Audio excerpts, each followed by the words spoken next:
Audio check 1 2 1 2. Audio check 1 2 1 2 3. Basketball, basketball, and more basketball. All right, mic check 1 2 1 2. All right, welcome back to the Bison. This is weird for me. Welcome back to the Bison Arena. Today we'll be having.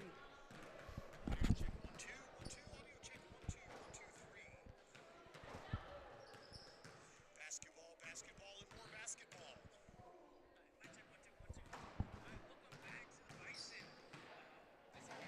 Welcome back to the Bison Arena.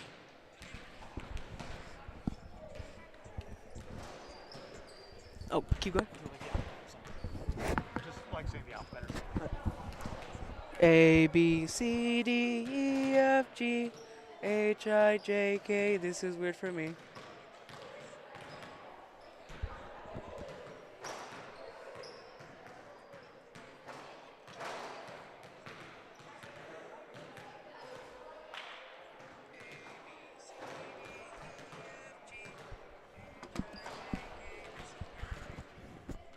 We all good? We all good? One more time, checking the audio on microphone 1.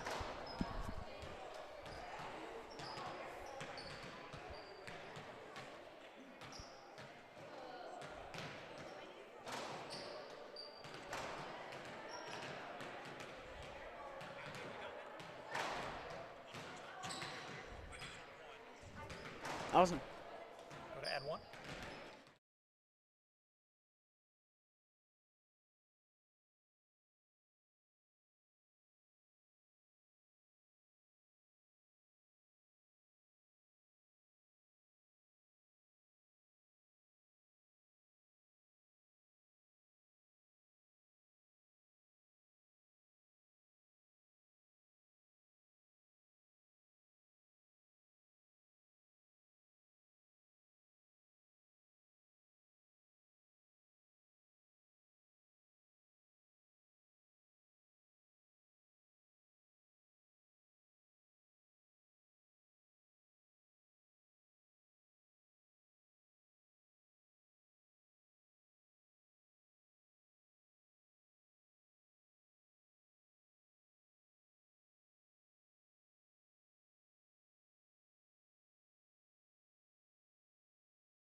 The pride of the High Plains, the Balko Lady Bison, are on the air. Balko Lady Bison basketball is being brought to you live on the Balko Bison Sports Network. Welcome to Bison Gymnasium for tonight's matchup between the visiting Goodwell Lady Eagles and the host Balko Lady Bison. We'll take a brief timeout. When we return, we will have the pregame show for tonight's matchup, the keys to victory, and the starting lineups live from Balko, Oklahoma. Balko Lady Bison basketball will continue in just a moment.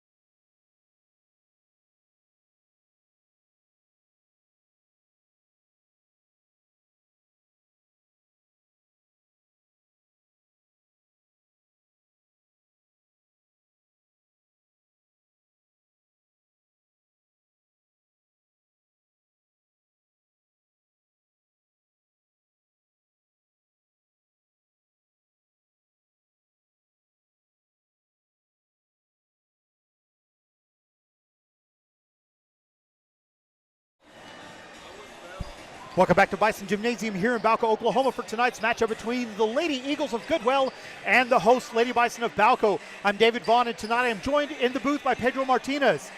Pedro, first we'll start by discussing the Goodwell Lady Eagles. The Eagles come into tonight's game 0-1 on the season after falling in the first game 31-25 to Felt Yarborough. Goodwell lost 80% of their starting unit from last year's women's team. How do you recover from that, and how do you build on the fly, especially with a new coaching staff, a very young team, and against a quality opponent like the Balko Lady Bison? That's honestly quite a hard thing to do, as it's very difficult to even come back with a different head coach, as the coach has to spend time, develop his players, and get them to where they need to be to succeed. And it's hard coming in with nearly a new whole crew, as they had their main person, Gracie Langford. She controlled the ball for most of the time, but now they're running through a different offense, as I wasn't able to see their offense, but it's going to be very difficult. Right, and only scoring 25 points against an also young Felt Yarborough squad. You have to think, and Balko's signature is and has been for almost a decade now, their staunch defense. What I'm curious to see is if their approach coming into this game is just going to be ball control. And I would imagine it would be, because as you see the teams out here, Balko has the height advantage. They also have the depth advantage, and just kind of across the board. Now, both teams are quite young. We look at this now on the flip side. The Lady Bison come hard charging into tonight's game after its systematic 57-34 dismantling of a 5A Woodward squad in their last game. Balko were paced by freshman phenom Estrella Martinez, who had 23 points, 8 steals, and 7 assists in the contest. The Lady Bison recorded 19 steals in the game. That was never close after the halftime buzzer. The only real weaknesses for the Lady Bison were free throw shooting, where the Bison only shot 52% from the line, and turnovers, where Balko committed 18. Despite their youth, the Lady Bison team already looked to be a team prepared to make a deep run in the state tournament this year.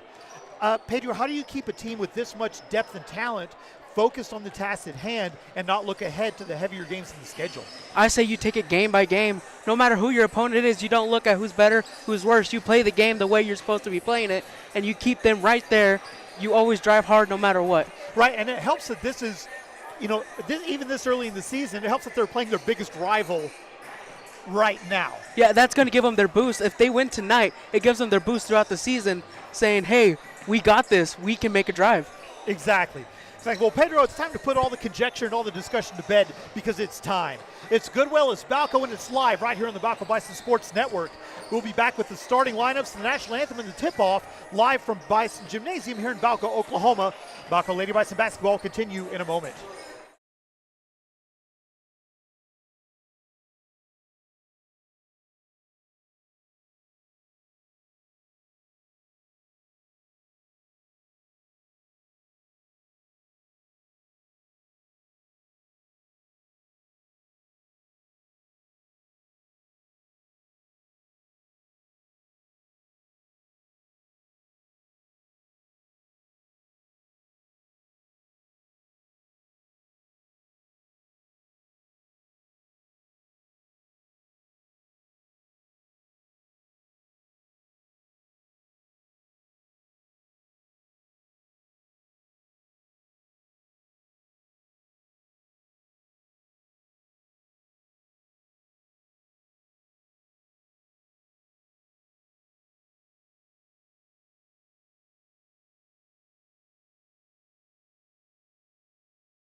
Ladies and gentlemen, welcome back to Bison Gymnasium here in Balko, Oklahoma, where it is the Balko Lady Bison and the Goodwell Lady Eagles. The starting lineups for tonight's game, first for the visiting Goodwell Lady Eagles. They're being coached by Keyshawn Sands in his first season at Goodwell High School, his first season as a head coach. Starting a 5'11 freshman, number 0. Oh, no, I'm sorry, that's the gentleman's, that's the gentleman's starters. A 5'1 sophomore, number 4, Jackie Avila. A 5'7 freshman, number 11, Anaya Moore. A 5'5 senior, number 12, Tanya Alvarez. A 5'4 senior, number 20, Hadley Hines. And a 5'6 junior, number 23, Emery Gray. And again, they are coached by first-year coach Keyshawn Sands. And for the Balko Lady Bison, coming to tonight's game with a record of 1 win and 0 loss on the season. Number 1, a 5'7 freshman, Hallie Litoff. A 5'8 sophomore, number 11, Kelby Sager. 5'9 freshman, number 12, Estrella Martinez. A 5'9 senior, number 15, Emily Trenum. And a 6'1 senior, number 24, Aspen Freeman. The head coach is Brittany Johnson in her 8th season. And assistant coach in his 35th season is Tony Taylor. To watch out for the Balko Lady Bison, again, Estrella Martinez had that incredible game going 23, 8, and 7. Also in double figures for Balko, though, were Emily Trenum with 12 points. were 12 points for Trenum, 10 points for Aspen Freeman down on the block, and 10 points for the sophomore, for the freshman, Hallie Litoff. When you're able to spread the ball around like that, Pedro, how much pressure does that take off of a slash and dasher like Martinez to give her the freedom to do whatever she wants to do? It's really well because you don't have to focus or rely on one player. You double team one. Hey, I got a person wide open. I dish out and there's a score. I ain't got to worry about it. I don't got to force it. Pass out, score. Right, and the other great thing is Aspen Freeman is the center. She's 6'1". She's also the leading three-point shooter for the team. So she can go down on the block. She can go out on the wing and shoot. Plus, you also have a lot of other good players that can shoot from range or drive in. This team can kill you in a number of different ways, and they held Woodward, a pretty good team, to 34 points in their last game.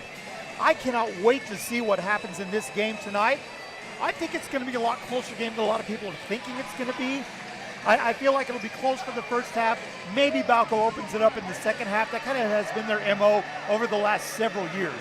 I'm looking forward to seeing what happens. We are going to take a quick break so that they can take care of some housekeeping business here in arena. And when we come back, we will have the tip-off for tonight's matchup between the Balko Lady Bison and the Goodwell Lady Eagles. Balko Lady Bison basketball will continue in a moment.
Ladies and gentlemen, welcome back to Bison Gymnasium for today's matchup between the Goodwell Lady Eagles and the host Balko Lady Bison.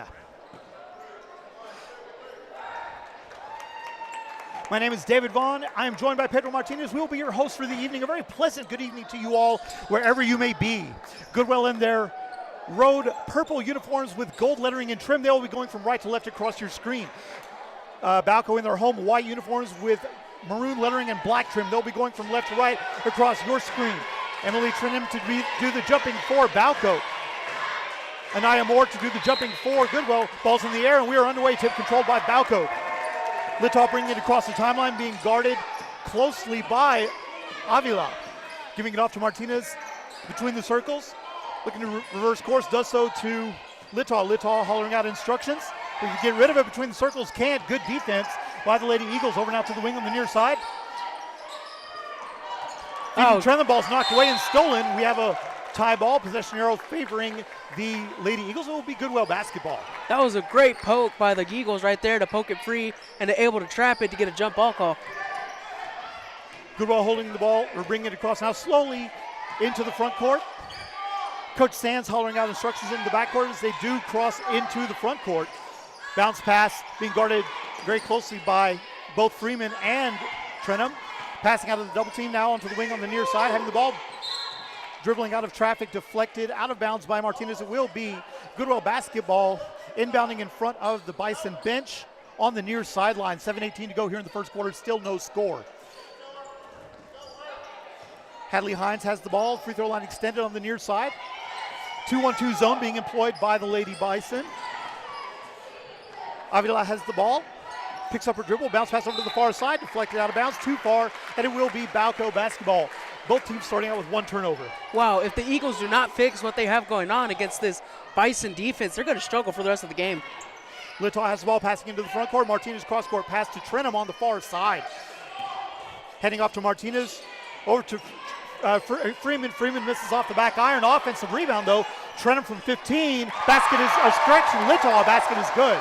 First points of the game for Litaw, first points for the team. And it is 2-0 Balko, 6:44 to go here in the first quarter. Into the front court is Hadley Hines, being guarded very closely by Martinez. Bounce pass driving in now through a double team. Ball's tied up. Tie ball, possession arrow favors Balko, and it will be Lady Bison basketball. 6:36 remaining here in the first quarter. That was a great read by the Bisons. Able to quickly trap it, suffocating defense, like you said. Nothing done. No harm, no foul. And it will be Balko basketball into the front court. Martinez has it, handing it off now to Trenham. Trenham fakes the pass. Dribble drive, giving it out now to Litaw. Over now to Martinez on the wing. Top of the key now. Litaw has it. Dribble drive over the double team. Shot high off the glass, around the rim, and good! Litaw with the first two baskets for the Bisons, 4-0. Wait for her to capitalize on the open holes. She took it, drove, made it. Let's go. All right, 4-0. Double team comes now. Passing out of the double team, and we have a timeout on the floor. 30-second timeout. We'll take it with them. 6:01 to go here in the first quarter. Balko 4, Goodwell 0.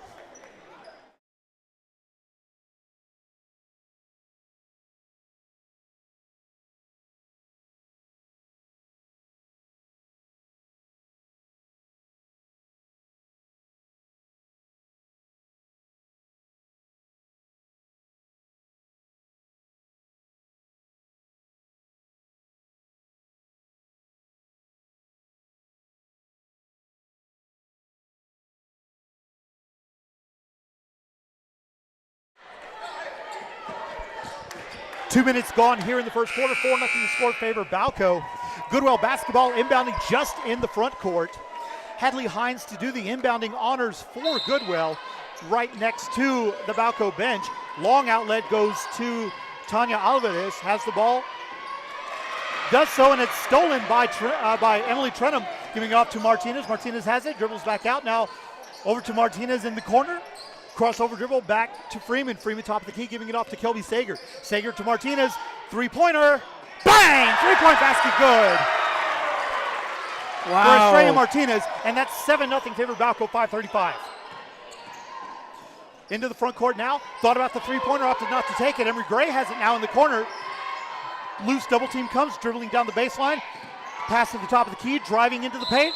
And we have a reach-in. Oh, no, I thought it was reach-in foul. They're going to call a traveling violation Another turnover for Goodwell. Goodwell has yet to not turn it over. Yeah, as it looked like she got the ball stolen, but it looked like she quickly picked it up out of instinct. But it turns out she kept dribbling, and it was a walk. Bree Zollinger checks into the game for the Eagles as Tanya Alvarez checks out. 5:18 to go here in the first quarter. Emily Trenum into the front court, utilizing the screen, and we have a blocking foul that's going to be called on Emery Gray. That'll be her first personal foul, first team foul.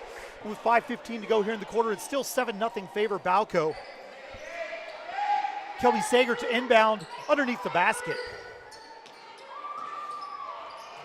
Inbound is too tall for Freeman. She does recover, though. Gives it off to Martinez. Now at the top of the key, driving into the paint, loses control, picks it back up. Looking to get rid of it, does so to Sager here on the near side. Back top of the key, Aspen Freeman. And Balko to reset the offense, utilizing the Martinez screen. Wide open 16-footer off the back iron, no good. Rebound to the corner, deflected out of bounds by Goodwell, and it will be Balko basketball. Even when things go good for Goodwell so far, they're not going well. Not really, no. That out of bounds was tough as she fought for that.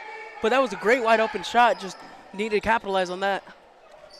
Sager inbounds to Litaw. Litaw floater from the paint. In and out, no good. Offensive rebound, Balko to reset. Martinez has the top of the key, splits the double team.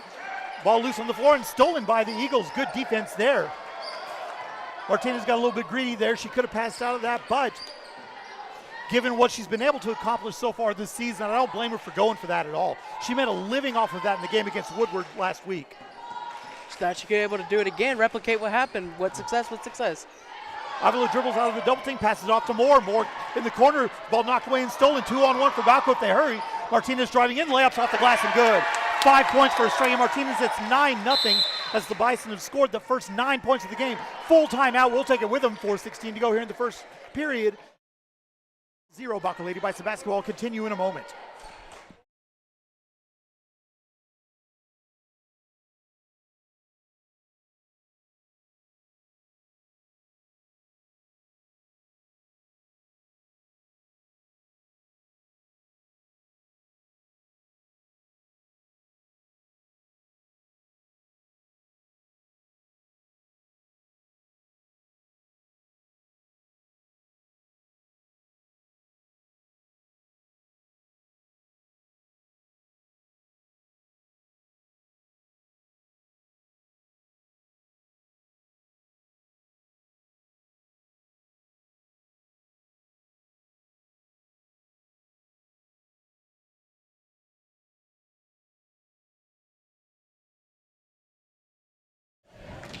Welcome back to Bison Gymnasium.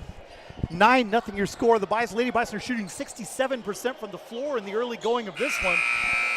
Goodwell, I don't think has even attempted a shot so far in this game. Pedro, am I wrong on that? No, you are absolutely correct. Before they can even get to the paint, it's either choked up, holding, or it's stolen. Crossover dribble, ring it into the front court. Now Zollinger has it on the near side. Double team comes. Bounce pass now in the circle.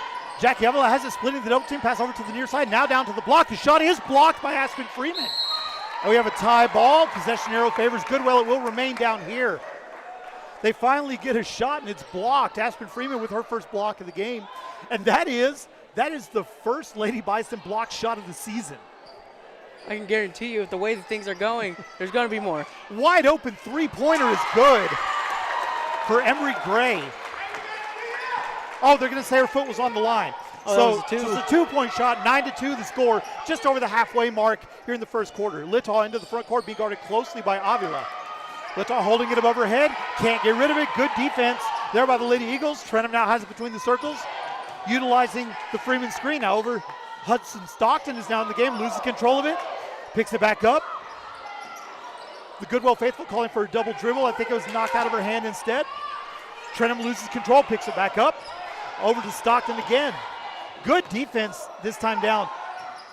Trenum driving in, back up to Martinez. Martinez picking up her dribble over to Litaw. Litaw looking to find something, can't, over to Trenum again, and Balko's going to reset the offense. 3:03 to go here in the first quarter. Whatever they said in that huddle is working. They have held the Bisons up this entire quarter right here.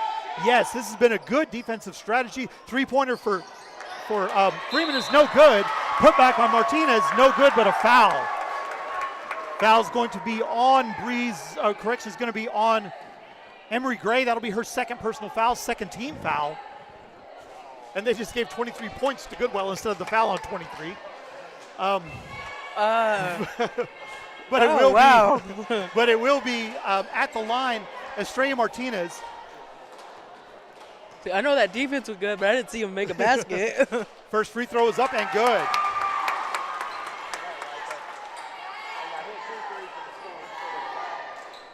Martinez went 5 of 8 from the line in the last game.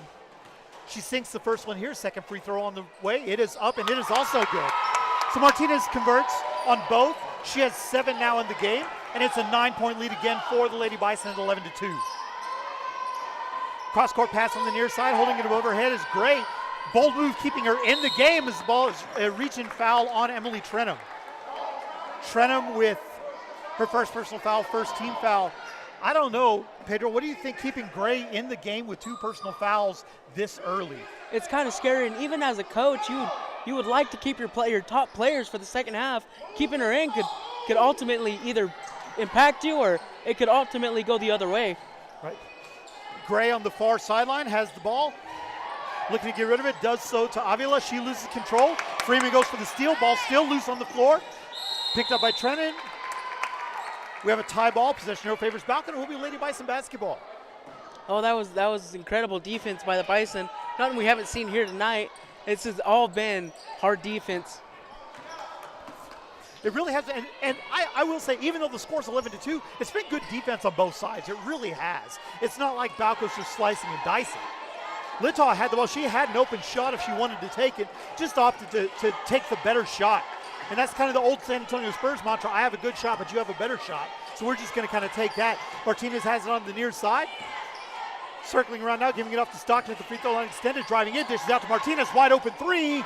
Bang! 3-point basket, good. Estrella Martinez already in double figures with 10. And it's now 14-2 with 1:45 to go here in the first quarter. Haley Pearson and Kelby Sager set to check into the game at the next dead ball, tie ball. Possession arrow favors Goodwell. So Pearson and Sager will check into the game for the Lady Bison as Emily Trenum and Aspen Freeman will have a seat. And Pedro, let's talk about that sequence there for a minute. They just pass until they find the open shot. And that's actually kind of impressive. Like, they don't have that me mentality. They have, I want to get someone open. And that's what happened there, and they capitalized well on that with Martinez shooting the 3. Ball stolen by Martinez. I think that's her second or third steal. All the way in, shots off the glass, good and a foul! Basket is good by Estrella Martinez. She fouled on the shot. Foul's going to be on Emery Gray, and that's her third personal foul in the quarter. She has 3 fouls, and we're not out of the first quarter yet. So 1 free throw forthcoming for Martinez. Shot is up and good. So 13 points in the first quarter for Estrella Martinez. They are keeping Emery Gray in the game. I mean, we'll see how this plays out in the future. Right. Double team comes near the sideline, and we have a foul on the floor, reaching foul by Estrella Martinez. And that's her first personal foul, second team foul. But I feel like that's a foul, Pedro, that you can live with. Going, aggressive, going for a possession right here. What is your take on that, though? Because she has 13 points already in this game. Do you want your star player making those kind of fouls? As of this early, I do not. I would rather have her step back, just hands up, wide open, because she's going to be a key factor going into this game. Gray drives in, draws the charging foul. Draws the blocking foul. Foul's going to be on Nina Jackson. That'll be her first personal foul. Third team foul. That was honestly dangerous. They're going to say that was on the shot? On the shot. Okay. That was dangerously close, so as that was very well near Martinez. That could have been her second. Right. So Emery Gray at the line to shoot 2. First free throws around the rim and good. So 3 points for Emery Gray. She has all 3 points for Goodwell so far in this one. And I'm starting to get a bigger picture as to why they don't want to take her out. So the 5'6" junior now to take her second free throw. Shot is in the air, around the rim and good. So she converts both. The teams are 100% from the line in this game, which is good to see. You want to see loose ball in the backcourt. Ball knocked away, deflected, and stolen. Goodwell has it in the front court. Traveling violation. That was an unfortunate call. Never really had control of it, but you fall with the ball. They're going to call that every time. So it'll be Balko basketball, 42 seconds to go here in the first quarter. That was still a good defensive sequence by number 4. It really was. It really was. I will say I'm impressed by Avila's defense in this. Martinez screen, good screen. And we have a carrying violation called on Hallie Littall. And that was the correct call. That was the correct call there. Excuse me. 35.3 to go here in the first quarter. If you're Goodwell, do you settle for one shot here, or do you try and hurry up for a shot? It depends how the defense is. As like we would talk about, this is a very good defense group right here. I just say we get what we get. Double team in the coffin corner on the far side, giving off to Zollinger, has the ball, bring it back out. 9 seconds to go now here in the quarter. The offense is really kind of stagnant for Goodwell. They're not really going for much of anything.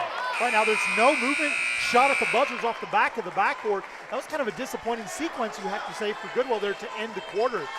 But that's the end of the first quarter of play with your score. Balko 17, Goodwell 4. Balko Lady Bison basketball will continue in a moment.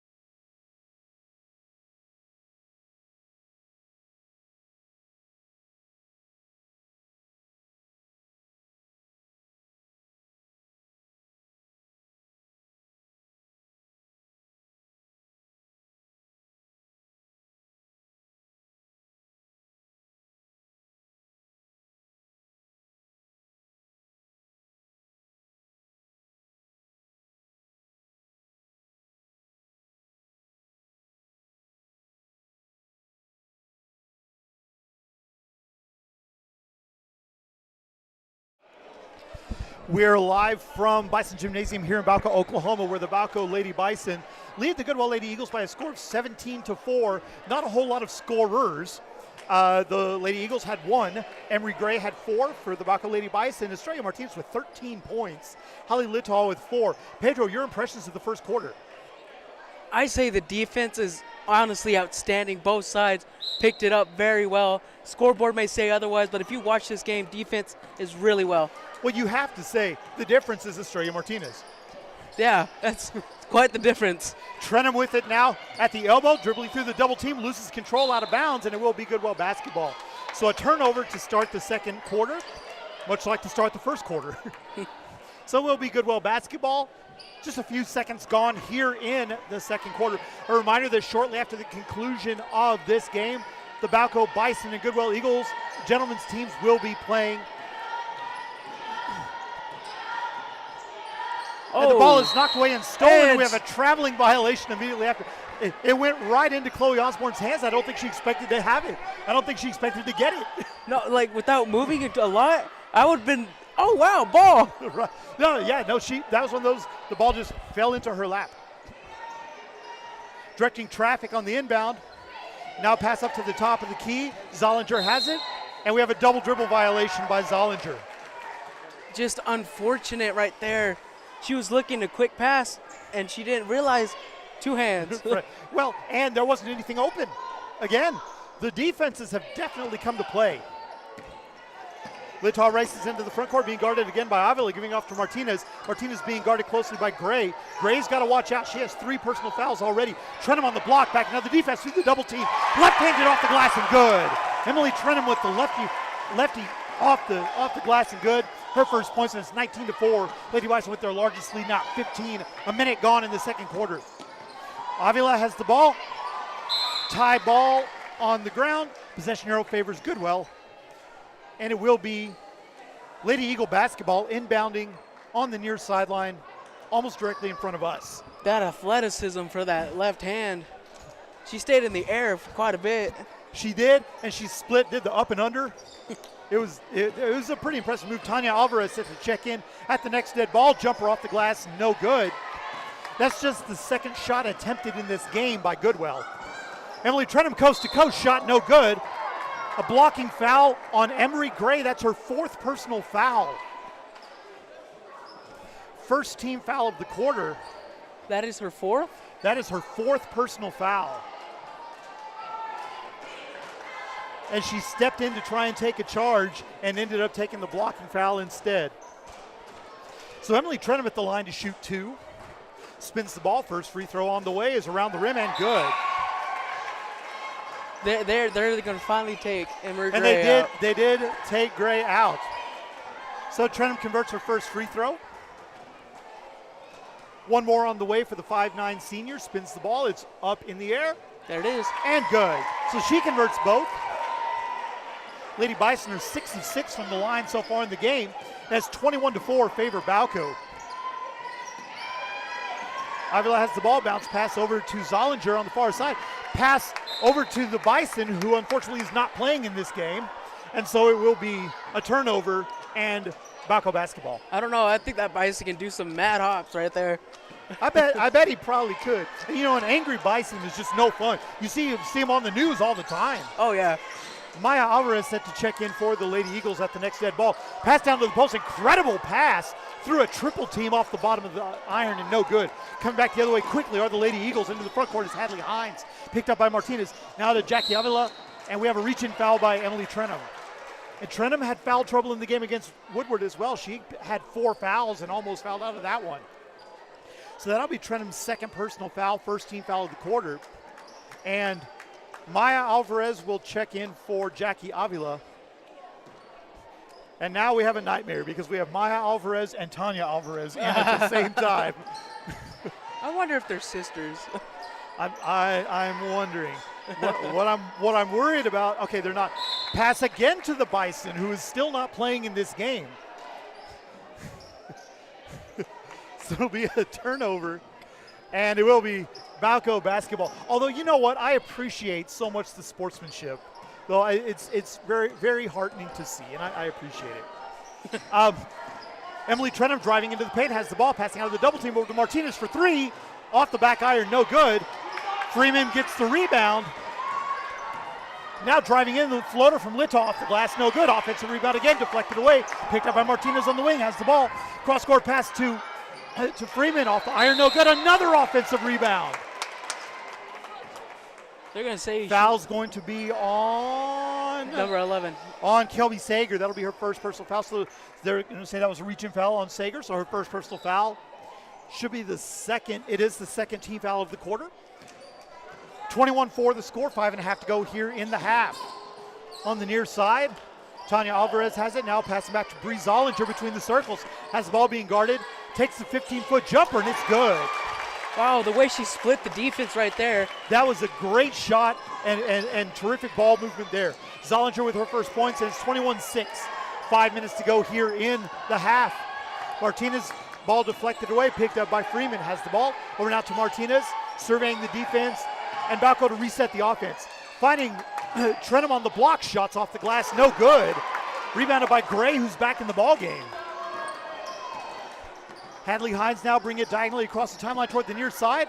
Pass is deflected, knocked away, and stolen right back. Hines finds Gray on the block. The shot is off the bottom of the glass, no good. Foul by Kelby Sager, her 2nd personal, 3rd team foul. And that's going to put Gray at the line to shoot 2. No, I'm sorry, that's Cambry Mull. Mull is in the game. Honestly, they put Gray back in. No, that's what I thought. I thought they put Gray back in the game. Mull's first free throw is up and good. Her first point of the game.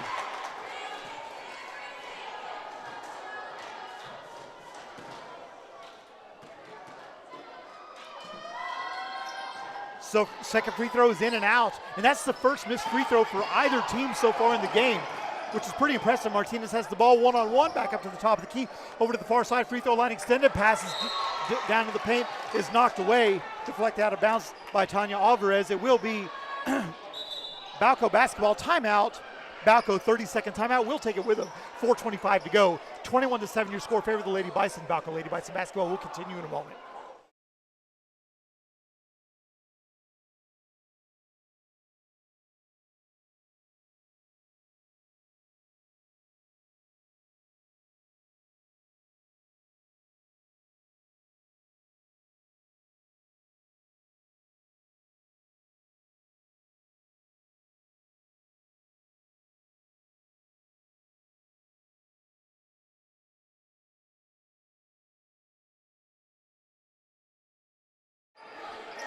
4:25 to go here in the first half.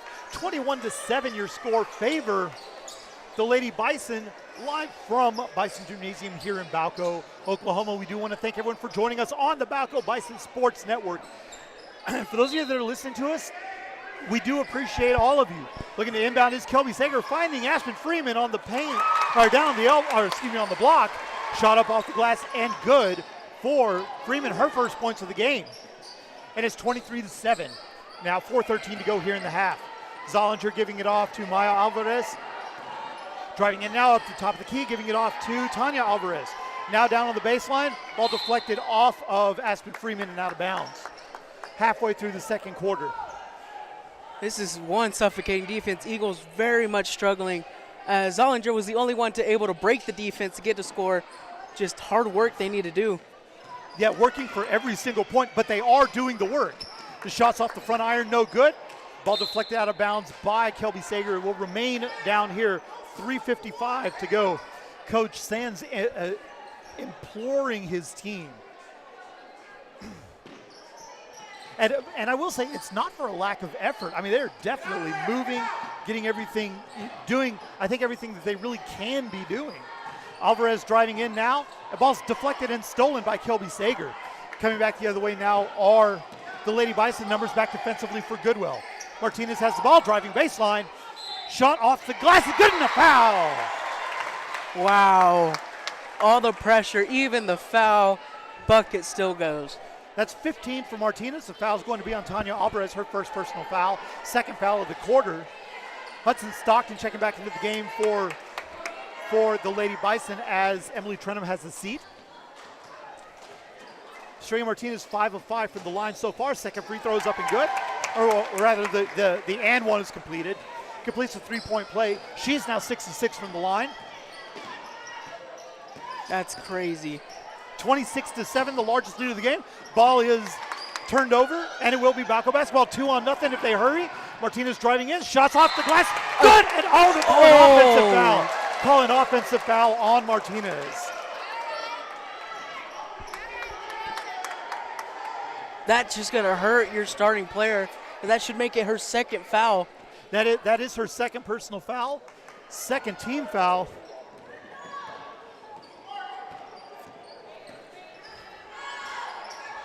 The double team comes now here. Excuse me, Maya Alvarez has it being guarded by Litaw. Ball's deflected and stolen. Martinez coming back the other way. 4-on-2 if they hurry. Numbers get back defensively for the Lady Eagles. Stockton has now wide open. Wow. Sager shots up and good. Just full timeout for Goodwell. We'll keep it right here. Okay. She split the defense. She faked one way, LeBron did the other way, it went right in. It was kind of impressive the way she tricked the defense by looking at them. That was Kelby Sager's first made basket of the game. I want to make sure that I've got my numbers right here. 6, 24. Okay, all right.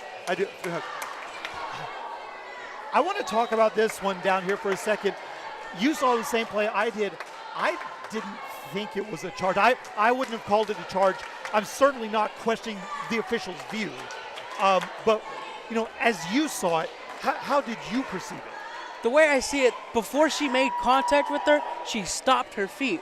That's what I see from my view. What we both see. The defender or the offensive player? Offensive player. She stopped her feet. Okay, so you saw it as a jump stop. Okay. Yeah. That's what I saw, but like we said, refs are down there. They see the contact. Right. They've got a much different view than we do. Yeah, and and ultimately, as we all know, whatever they call is the call. Right. There's no way to overturn it. It stands as it stands. Well, right, and it's like if that's the call, then that's the call. And we look at the score right now. It's 28-7. But let me ask this. Well, I'll ask you at halftime probably. Go ahead. Okay, so we're now back in the action as Jackie Avila walks it across the timeline on the far side. Bounce pass now to Tanya Alvarez. Double team comes as the ball's knocked away and stolen. Hallie Litaw with it in the backcourt. Good defense by Jackie Avila again. Crossover dribble now to Haley Pearson. Pearson driving in around a triple team off the glass and good. Haley Pearson with the layup. And it's 30-7 now, the largest lead of the game for Balko. Pass deflected out of bounds by Sager. 23-point lead for Balko. That's crazy. They set the screen, able to leave the lane wide open. She took it free of charge. Passing out of the double team now to the circle is Zollinger. 1-2-2 zone being employed now. The shot is off the glass. Pretty badly missed. Fast break opportunity for Balko if they take it. 2-on-1. Pearson, double team comes. Misses, no good. Three-pointer off the front iron, no good. Offensive rebound. They're going to call an offensive foul on Sager, and that's going to be her third. And there's a pair of glasses down there somewhere. Pearson picks them up, puts them back on. Nina Jackson set to check in at the next dead ball. They're going to go ahead and call her in now. And Goodwell's in the bonus. Yeah, Goodwell's in bonus. Okay, so Nina Jackson will check in after the first free throw. As for those of you who don't understand the new rule, it's 5 and double free throws. That's just the new rule OSSA has gone with. Any thoughts on that? I like it. I like it. It kind of streamlines everything. As Hadley Hines is at the line to shoot 2. First free throws around the rim and good. Okay, so Hines' first point of the game. So Sager will have a seat. Nina Jackson comes in. Second free throw forthcoming for the 5'4 senior. Stockton steps in the lane a little early. They'll waive it since the free throw is good. Hines converts both, and it's 30-9 now. 1:55 to go in the half. Freeman bringing it up the court, which is not something you see every day. Pearson now giving it off to Littaw. Littaw at the free throw line, giving it off to Stockton. Stockton over to Littaw. Littaw now to Jackson at the elbow. Over now to the free throw line extended. On the near side, Pearson now to the foul line. Back to Littaw for 3. Off the back iron, no good. Offensive rebound, ball's deflected. Out of bounds, off of Avila, and it will be Balko basketball with 90 seconds to go in the half. I like this whole passing routine because it scrambles the defense, and that's what the goal is right there, to get one wide open that they don't see. Jackson has it now on the wing on the near side. Pearson has it, passes out of the double team over to Littaw. Littaw driving in through a double team. The floater off the back iron, no good. Rebound loose on the floor, picked up by the Lady Eagles. Zollinger giving it off now to Avila. Avila's racing across the timeline. Up now to Hines. Hines now back to top of the key, and Avila back to Hines. Now shot is blocked by Freeman. Tie ball, possession arrow favors Balko. That's Freeman's second block of the game. And I think if you're Coach Johnson, this is what you want to see. When you have a 6-1 post, that's what they should be doing. I would love my 6-1 post just to send things back. Exactly. Top of the key now is Hudson Stockton finding Littaw from 16 off the back iron. No good. Rebounded by Pearson. Passes deflected and stolen. Coming back the other way. Quickly, Zavila 1-on-2. Doesn't care. She's going to take it all the way in. Shot is kind of wild and no good. Long outlet. 2-on-0. Stockton off the glass is good. Hudson Stockton with her first points of the game. And it's 32-9 now with half a minute to go in the half. Jackie Avila into the front court, 2-3 zone for the Lady Bison. Over now to the far side. Zollinger holds it above her head. Cross court pass to Alvarez on the near side. Being guarded closely by Stockton. Now back to Zollinger on the far side. 17 seconds to go in the half. Over now to the free throw line extended. Avila back now to Zollinger. Over to the near side. Alvarez for 3 off the back iron. No good. Rebound loose. Tie ball. Possession arrow remains with the Eagles, and it will stay down here. 8.8 to go in the half. What do you want to see if you're Goodwell here in these last few seconds? I want to see a quick shot, get up there, get in. I just want to see a pure way to start the offense. They haven't really had a jump start. Find one. Long outlet is deflected by Stockton out of bounds, and Balko's just not giving them a clean look at anything today, are they? No, they are not. I mean, that's what you want for one side, but one other, you want a jump start. 5 seconds, 3 seconds now. Three-pointer, misses everything, and that's the end of the first half. That's kind of the story of the half, isn't it? Yeah, that is really the story. All right, so we're going to take a quick break, and we'll come back with our first half recap. Balko 32, Goodwell 9. Balko Lady Bison basketball will continue in a moment.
Welcome back to Bison Gymnasium, where the Balko Lady Bison lead the Goodwell Lady Eagles by a score of 32-9. It is halftime. We're going to do a little bit of analysis, and then we're going to give you a little bit of halftime entertainment as the Balko Little Bison cheerleaders are going to entertain us. Well, it looks like they're about to go ahead and start that now, so we'll let you just enjoy the entertainment here for a second. Looks like they're about to get started on that, so I'll just shut up and let you enjoy the show.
Wasn't that the most amazing, wholesome thing that you've ever seen in your life? Yeah, it actually quite was. I thoroughly enjoyed that. That was fun. It was a lot of fun. Do you feel better when you're dancing?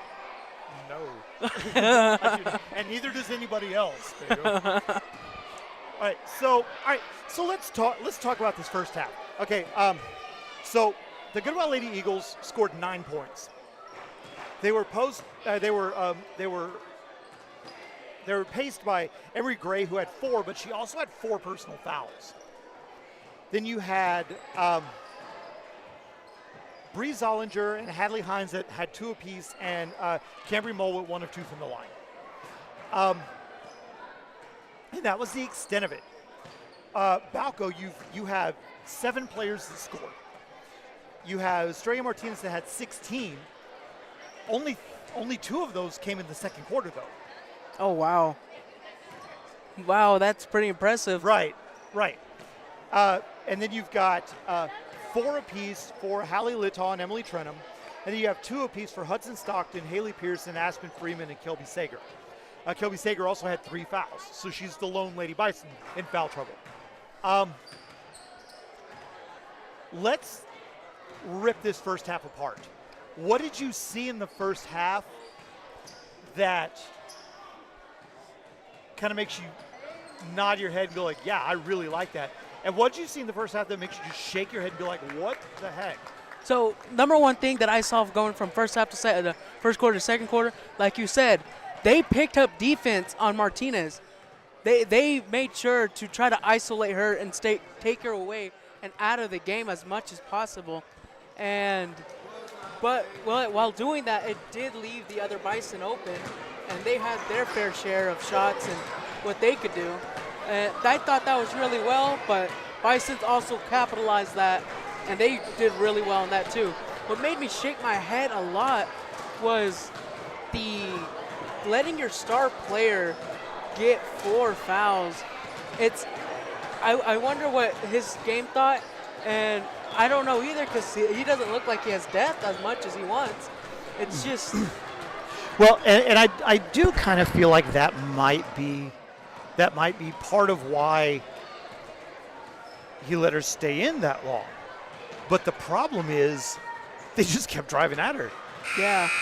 And I guarantee you, if he puts her back in to start the third quarter, they're just going to go right back at her again because she's not proven that she can not foul. Yeah, that is true, and that's ultimately her next challenge is right. Not foul. Right. I mean, because you got to think. I mean, if you commit 4 fouls in 9 minutes of gameplay, how can you get 1 in the rest gameplay? Right, exactly. And she didn't play. But I will say this: they scored more when she sat. And I think a lot of that is because the team quit being dependent on her. I almost wonder if they were using it as a crutch. I wonder that too. Now that you've broke it out into the light. Because, now their defense was solid the entire first half. I mean, it doesn't look like it, right? Balko scored 32 points. You can't, it's a 32-9 game. It's easy to say, okay, maybe their defense wasn't so hot. Their defense was good. Goodwell's defense was just fine. Just Balko figured out how to break their presses was all that it was. Where the issues came in were Goodwell really was not able to solve Balko's defense. They got 1 clean look at a shot in the first half. They truly They only took 3 shots. They took 3 shots in the half. That's quite insane, and that's really impressive for that defensive group.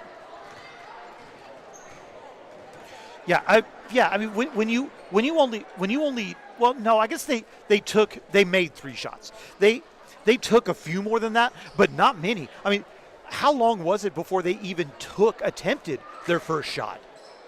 It was long. It was like 7. I think it was 7 minutes of game time before they even attempted their first shot. And it took them maybe 5 minutes, maybe to get it past the half court. Not right. half court. Well, no, because Balko's giving them midcourt. They're giving them midcourt. They're not pressing. Balko's not pressing. It took them all to get past maybe in the inside though. Right. So we're here now to start the second half. Balko will be going from right to left across your screen. Their home white uniforms with maroon lettering and trim. Goodwell going left to right across your screen in their in their road purple uniforms with gold lettering and trim. Trentham has it on the elbow, trying to dribble around. A double team will just bring it all the way back out, being guarded closely by Anaya Moore, who we didn't see much of in the first half. She started and then came out fairly quickly. I wonder if she's maybe not feeling well or something. Top of the key now, Litoff for 3. Misses everything out of bounds, and it will be a turnover on the first possession of the quarter for the 3rd straight quarter. It's worked so far. I mean, hey, if a strategy works, why on earth would you question it? Yeah. If I was the coach next round, just throw it out of bounds. Just throw it out of bounds. Why not? Why not? Also interesting that Balko's had the ball first in every quarter. Let's talk about that one for a second. That actually is quite interesting. Driving baseline now is Anaya Moore. She steps out of bounds. It'll be a turnover again. Double turnover? Second verse, same as the first. This has happened every quarter so far. I think we've got this. I'm sorry? I'm okay, thank you.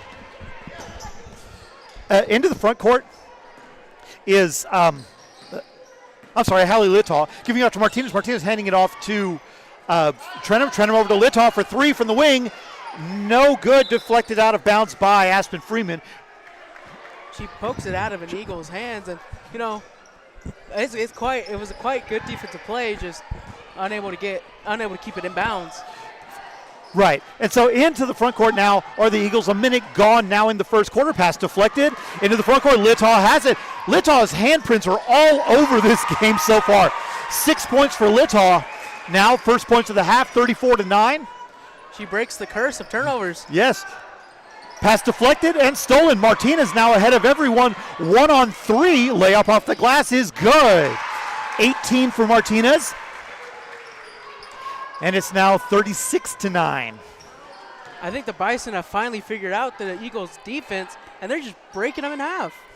They really are. A 14-0 run for Balko as the pass is stolen away again, and a double dribble violation by Aspen Freeman. You could see her looking for someone to pass it to, because And she's not nobody was usually the there. one dribbling. Right. Again, you don't usually have your post player bringing it up the court. Bree Zollinger checking into the game for Jackie Avila. Now into the front court, or bringing it into the front court rather, is Hadley Hines walking it slowly. Very loose double team. Giving it off now to Zollinger. Two Lady Bison eyeing her, passing it through. The pass is deflected. Ball loose on the floor. Tie ball, possession arrow favors Goodwell. It will remain down here. 2 minutes gone here in the third quarter. And the Lady Eagles, and Pedro, please correct me if I'm wrong on this, Lady Eagles almost just look disheartened at this point. They do. It feels like they've given up. Their fight, the spirit that they had in the first and second quarter. And right another there. steal, 4 straight steals to start the half. Euro step by Trenum, layup up and good.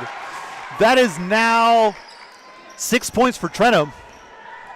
38-9, the lead's up to 29. Bounce pass over to Tanya Alvarez, 15-foot jumper, misses everything. Littaw has the rebound, deflected out of bounds by Anaya Moore. It will be Balko basketball. 2.5 gone here in the third quarter. Reminder that shortly after the conclusion of this game, the Balko and Goodwell gentlemen's teams will take the floor. The next game for Balko will be a week from today right here in Bison Gymnasium as they take on the Tyrone Bobcats. Martinez has it. Traveling violation. She tried to do the Euro step. Just one too many steps. Right. She took a layover flag. yeah. She did the Euro step and then decided to go to Turkey instead. Yeah. So 3 minutes gone. A 29-point lead for Balko. Trenum goes for the steal, almost gets it. Ball loose on the floor, picked up. Down on the block, the shot is up and good by Hadley Hines. I wonder if that shot right there is going to relight the fire that the Lady Eagles had in the second quarter. You have to hope so. You really do. I know we're a Balko broadcast, but you also hope for competitive games. And this right now is very much not turning into a competitive game. Trenum loses control, picks it back up through the double team, high off the glass, no good. Rebounded by Cambry Mull. Mull is doing a good job in replacement for, for Emery Gray. Oh, okay. I had a flip-flop, but it was a stop. Quick stop. Foul away from the ball on Hadley Hines. That'll be her first personal foul, first team foul of the third quarter. And it will be Lady Bison to inbound on the far sideline. Freeman does so to Littaw, who calls out directions as she walks it across the timeline. 4.5 to go in the third quarter. Crossover dribble. Martinez loses it, picks it back up, giving it to Sager, passing over to Trenum. The ball movement for Balko has been very, very good in this game. I have to say that, whether or not the reception of the ball movement has been as good. Martinez has it. She is double teamed. The double team backs off. Martinez finds a cutting Trenum. Ball off the glass and good. Great field vision, great direction. Yes. Another assist. Another assist for Martinez. Another basket for Trenum. Trenum has done very well here in the second half. Tanya Alvarez turns it over again. Trenum within the backcourt. Ball's deflected out of bounds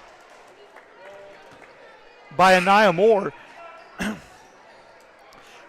Coach Sands, you can start to see a little bit of frustration on his part.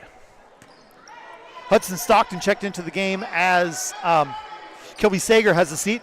Martinez driving in. Now the shot on the elbow is no good, but she's fouled. See who that foul is on. It is going to be on Tanya Alvarez. That'll be her second personal foul. Second team foul of the quarter.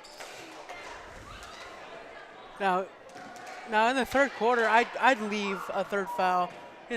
Yes. Yeah, I agree completely. As the first free throw for Estrella Martinez is up and good. 19 for her. Emily Trenholm will have a seat. One more free throw forthcoming. It is on the way and good.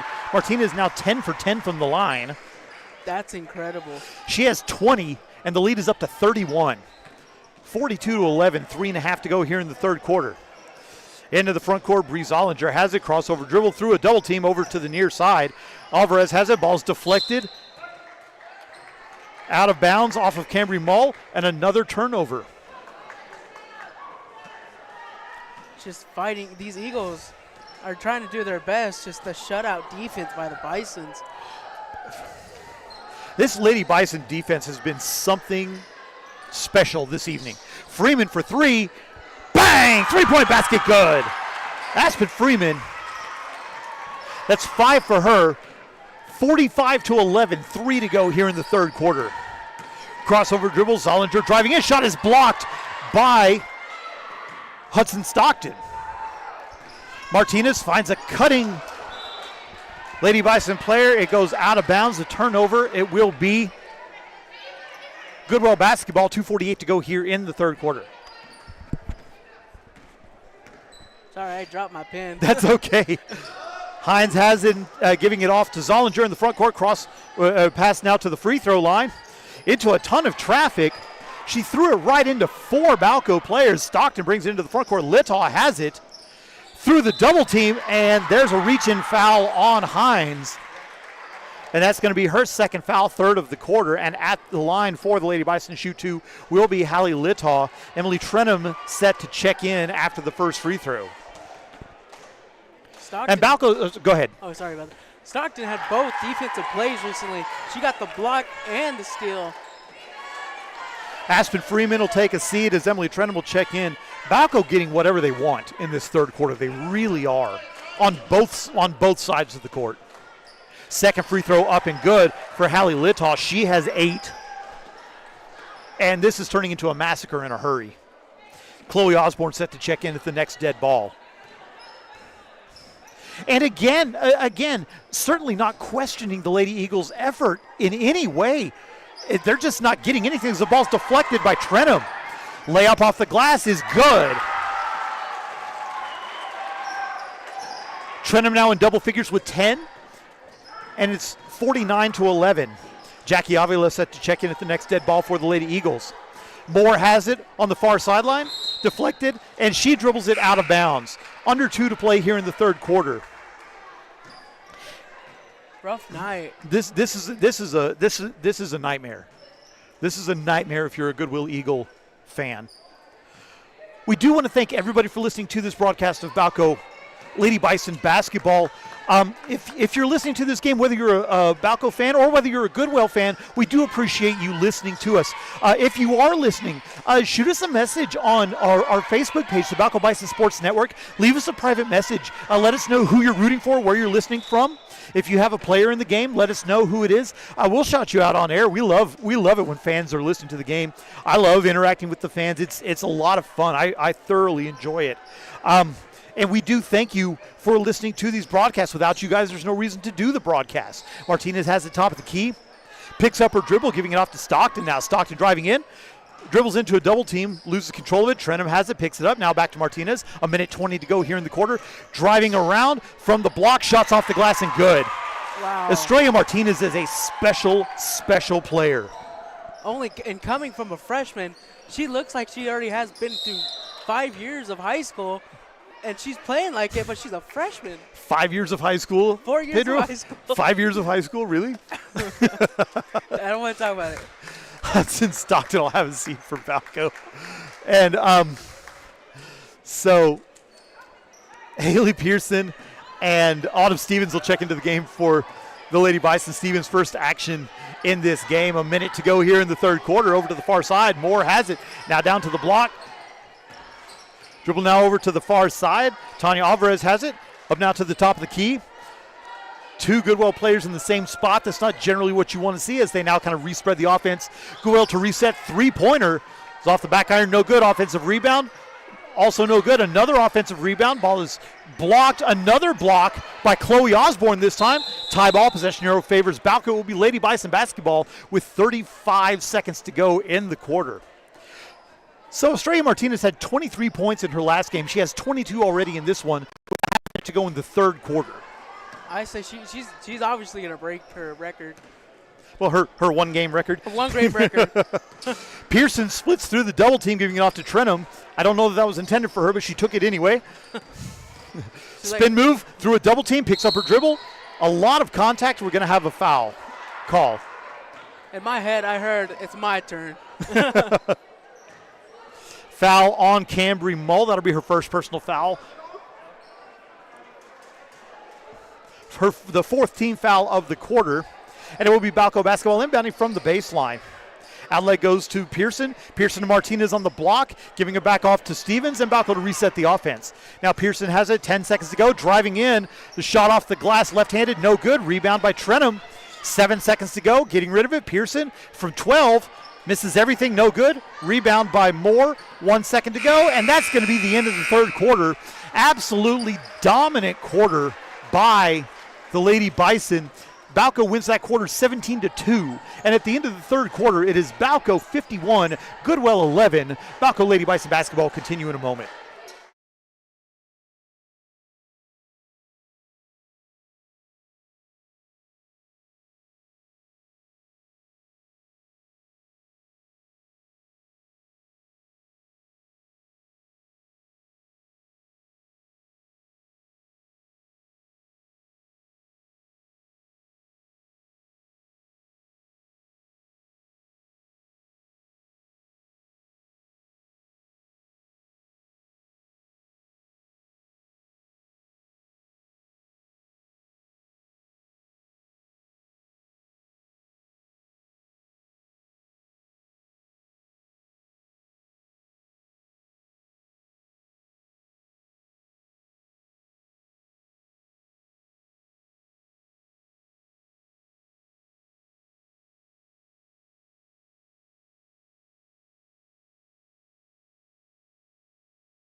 Welcome back to Bison Gymnasium here in Balko, Oklahoma, for the start of the fourth quarter, where the Balko Lady Bison are all over the Goodwell Lady Eagles by a score of 51-11.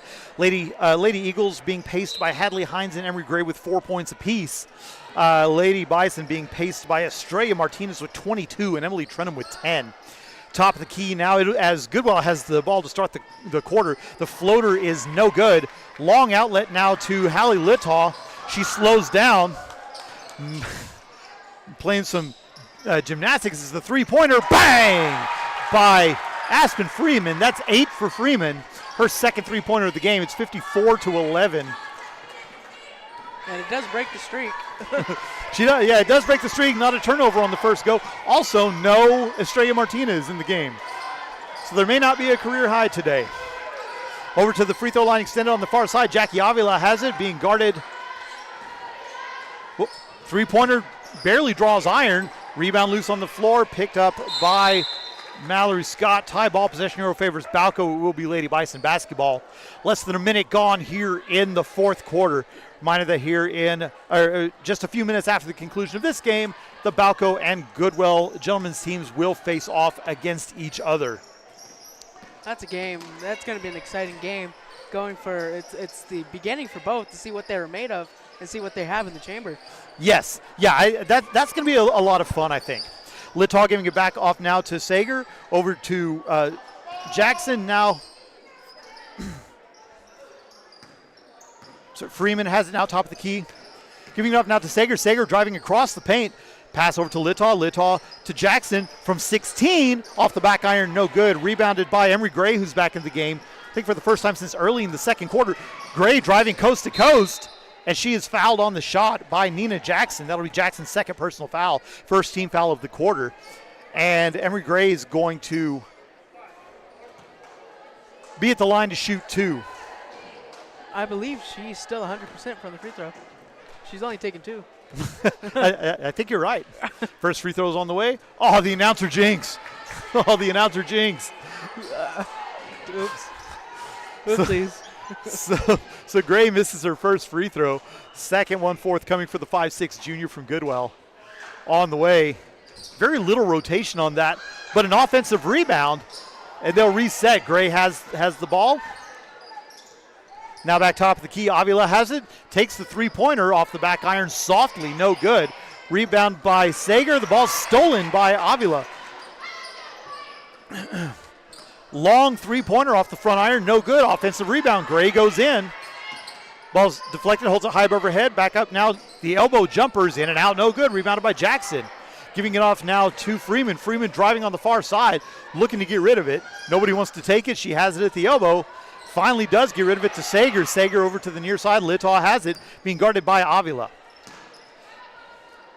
Up and under move now to Freeman on the near side. Freeman has it, being guarded by Moore.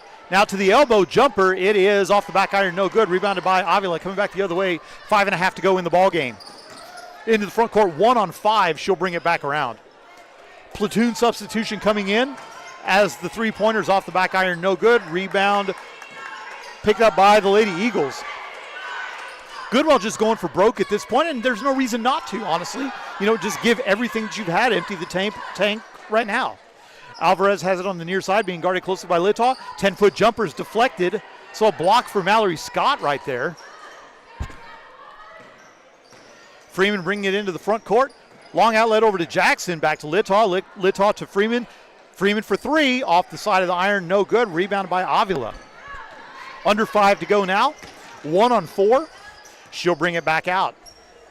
Again, a platoon substitution set to come at the next dead ball for Balko. Free throw line, driving in now. We have a foul. I think that's going to be on Nina Jackson. Correction, that's going to be on Kelby Sager. That'll be her 4th personal foul. That's something to stay ahead about, something to watch. Yeah, 4.5 to go in the ball game. In a 43-point game, you know, how much do you worry about it? Obviously, you don't want your players fouling out, but first free throw is barely drawing iron. And I think this is a sign, because that's like the 3rd straight free throw that has barely drawn iron. These players are exhausted. They're worn out. Balko has made them earn every single thing. So now on the floor, we have... Okay, I'm going to have to go through this because we have some players that don't ever see much playing time. The second free throw is no good. That shot is pretty wild, but it's rebounded by Moore. Over now to the near side. Three-pointer misses everything out of bounds, and it will be Balko basketball. So we have Estrella Martinez back in the game, Emily Trenum, Hudson Stockton, Autumn Stevens in the game for Balko. Trenum has it now, holding it high above her head. Utilizes the Martinez screen, has the ball now over to the near side, passing back now to Martinez. Down to the wing on the near side. Driving the paint through the triple team off the glass, no good. Rebounded by Moore.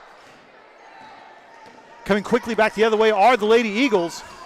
Ball deflected out of bounds. It will remain with Goodwell halfway through the 4th quarter. Okay, what do you want to see if you're Goodwell here in these final 4 minutes? For me, if this was in this situation, the floater's off the front iron, no good. If I was in this situation, I try to like live the best of what you can do. Like watching this defense, it was smothering. If you can get through this defense and test your shot, that's what I would do, and for further notice. So when you're in this situation, you have resource to come back to. And this situation I think is a great learning experience for Goodwell. I think this is one where, you know, this is a measuring stick game for them. They come out of this game going, holy smokes. And this is a team that we're going to see in districts. And I feel like you're better off playing a harder team in the beginning of the season, so it sets your mindset throughout the entire season. As I've seen it both hands from both ways, that you get a hard team in the beginning of the season, you're set yourself. But if you get easy teams, your mindset gets softened. Correct. Emery Gray at the line to shoot 2 for the Lady Eagles. She misses the first one. Hadley Hines, Cambry Mull, and looks like Maya Alvarez back in the game. Gray converts the second of 2. She has 5 to lead all Eagle scores. Hudson Stockton from deep range off the back iron, no good. Rebounded by Jackie Avila. 3:18 to go here in the ballgame. Into the front court, circling back around. I thought she was going to give it off to Gray, opted not to. Into the paint, through a quadruple team. We have a tie ball possession. Euro favors Balko. It will be Lady Bison basketball. 54-12 your score with 3:09 to go in the ball game. I mean, like we said, you want to try to get it in front of your defenders and shoot it off so you know what that's like. Right. Well, and here's the thing.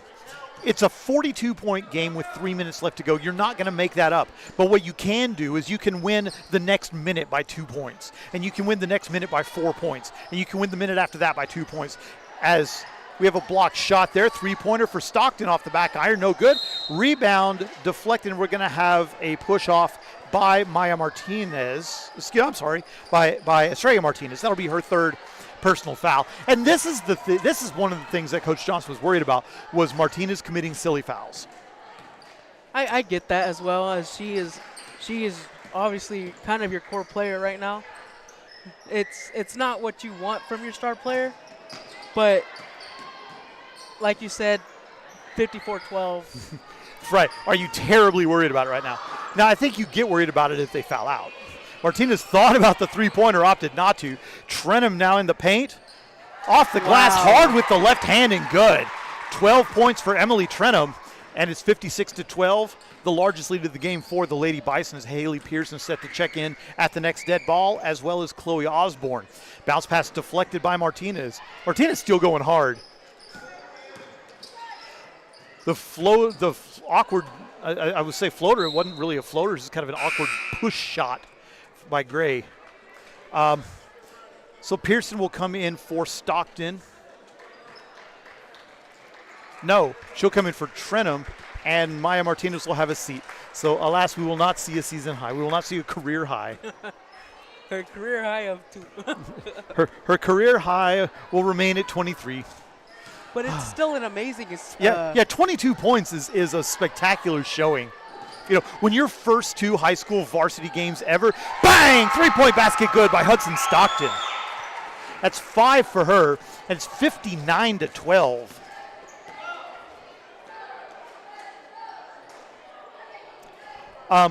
When your first 2 high school games, 3-pointers off the back iron, no good. As it's deflected out of bounds, will remain with Balko. When your first 2 high school varsity games ever are 23 and 22 points as a freshman, I wouldn't be too worried about it. No, against a 5A high school and your arch rival school, yeah, you're doing okay. You're doing okay. As the ball is deflected and stolen by the Lady Eagles, under a minute to play in the game. Into the front court, pass deflected.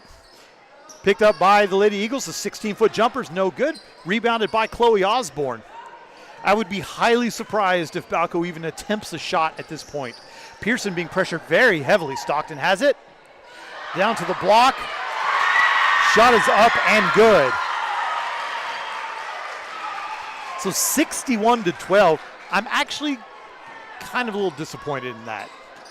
I'm kind of a little disappointed there. I don't know. That kind of felt like running it up.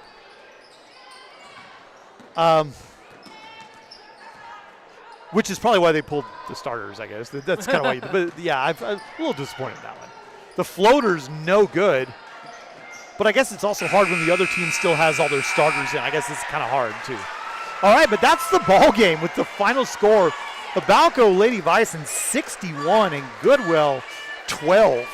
A quick recap on this one for Goodwell.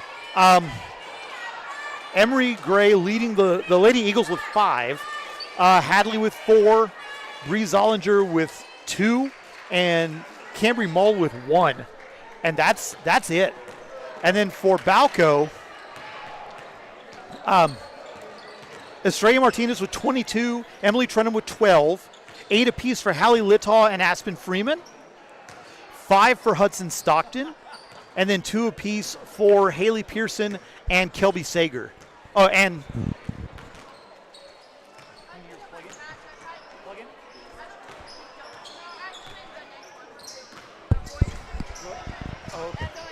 okay. And well, that's gonna do a lot as the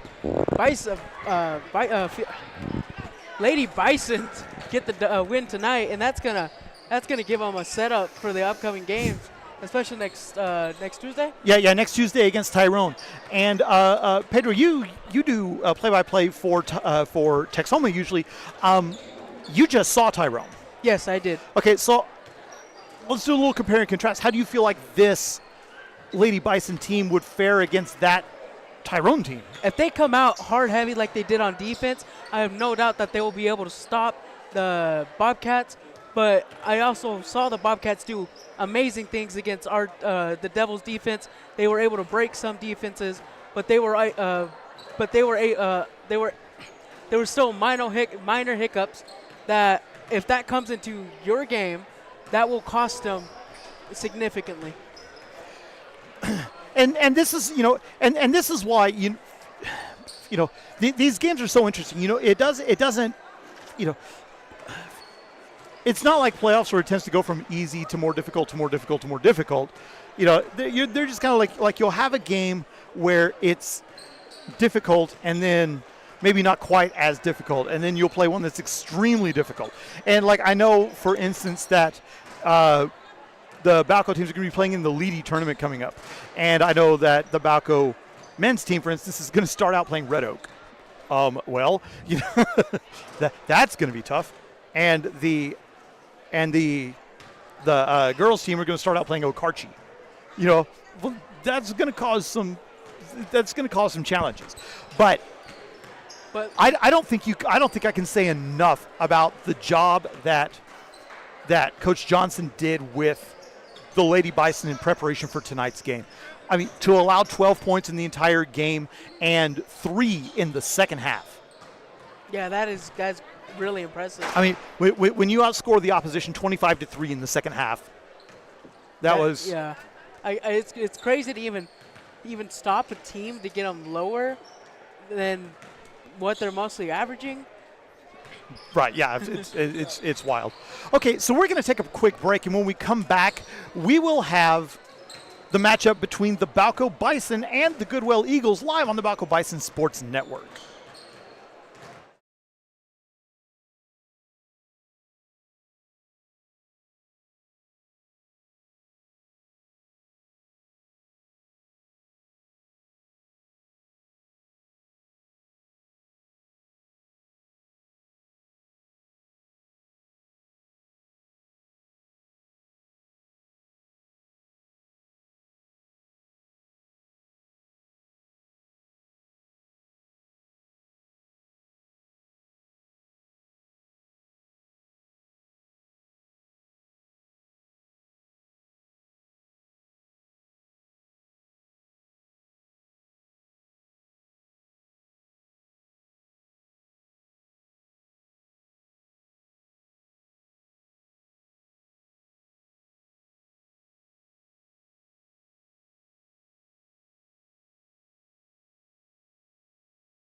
The pride of the High Plains, the Balko Bison, are on the air. Balko Bison basketball is being brought to you live on the Balko Bison Sports Network. Welcome to the Bison Gymnasium for tonight's matchup between the visiting Goodwell Eagles and the host Balko Bison. I am David Vaughn, and tonight I'm being joined in the booth by Pedro Martinez. Pedro will start first with the Goodwell Eagles. Goodwell comes into tonight's game 0-1 after falling in the first game of the season 67-50 to Felt Yarborough. Eagles lost their entire starting lineup and coaching staff from last season's state quarterfinal team. How do you recover from that, or do you even try and you just scrap the whole thing and just rebuild? That is honestly, it's a really good question to think about, because it's either contain the legacy you have or build something new, see how that goes. For me, if everything just goes away, I start scratch, start new, build something, a new legacy that these Eagles can call their own. Right, and I'm inclined to agree with that. You know, it's no longer that identity. It's a brand new identity. On the flip side of the ball, the Bison come into tonight's victory after a hard-fought 56-46 victory over 5A Woodward in their last game. Balko were paced by a heroic effort in freshman Kane Cowan, who had 25 points, including going 5 of 8 from 3. He had 3 assists and 4 rebounds on 45% shooting from the floor in the contest. The Bison struggled mightily in transition defense, however, losing that battle 20-2. Where the battle was won for Balko, however, was on second chance points, where Balko beat Woodward 23-10, and perimeter shooting, where Balko won 27-0. Pedro, what are some keys in eliminating those opposition fast break points and shutting down oppositions in the paint, where they allowed 38 in their last game? It's kind of hard to actually put a weight on that. Number one key defense is to stay in front of them, do what you can to be able to maintain what they're able to do. Try, if you're not faster than them, use technique to stay in front of them. Right. It's and it's hard. Balko's not a terribly tall team, and so eliminating just all of those paint points are going to be hard. They did not allow a single three-pointer in the entire game. And so their closeout perimeter defense was really good. That's impressive. I thought so too. I thought so too. And the Balko Lady Bison have not allowed a three-pointer yet this season. I just realized that. Yeah. so I'm noticing a trend here. Choking defense from both teams. Right. So we're going to do the starting lineups here real quick. I know we're going a little bit out of order from what I usually do. So the starting lineup first for the visiting Goodwell Eagles, who are 0-1 on the season. They're coached by first-season coach Keyshawn Sands, 5'11 freshman number 0 Parker Tharp, 5'8 freshman number 3 Triton Moore, a 6'1 senior. Number 14, Braden Garrison. 6-foot senior, number 34, Kale Collins. And a 6-foot freshman, number 44, J.P. Garcia. The Balko Bison are coached by second-year coach Jaden Whitfield and first-year coach Chandler Dearman. 5'11 sophomore Frankie Gonzalez. 6'1 senior, number 11, Peyton Parker. 6'4 junior, number 20, Levi Milliken. 6'3 junior, number 24, Mason Taylor, and a 5'9 freshman, number 55, Kane Cowan. We'll take a quick break. We'll be back with the tip-off for tonight's matchup. Balko Bison basketball will continue in just a moment.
Welcome back to Bison Gymnasium. Balko in their home white uniforms with the script maroon. Balko across the chest going left to right, balls in the air, tipped by the Bison.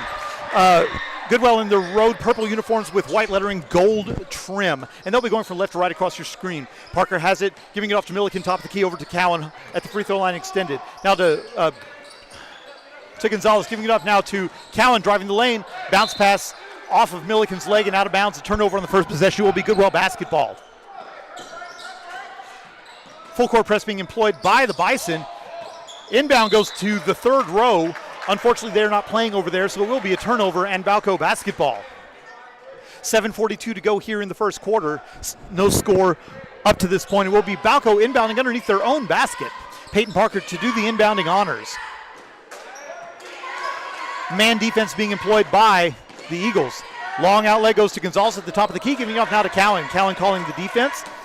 Whitfield giving instructions from the sideline, giving it off now to Gonzalez. Gonzalez for three. Off the glass, no good. Rebound by the Eagles. Coming quickly back the other way is Braden Garrison.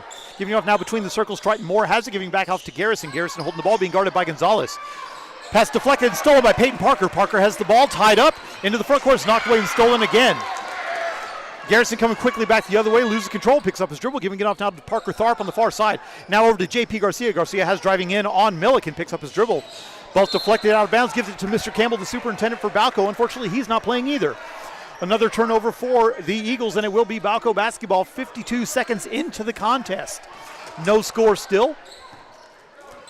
Mason Taylor walking it across the timeline, giving it off to Kane Cowan. Mason Taylor has a little bit of extra motivation in this game as he's a transfer from Goodwell.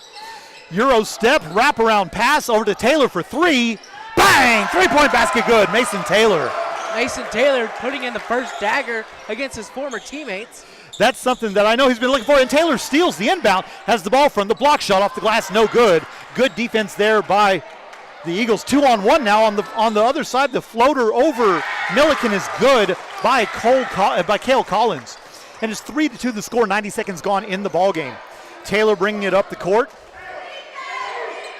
Calling the play is Taylor, calls for the clear out, splits the double team shot off the glass, no good. Hard off the glass.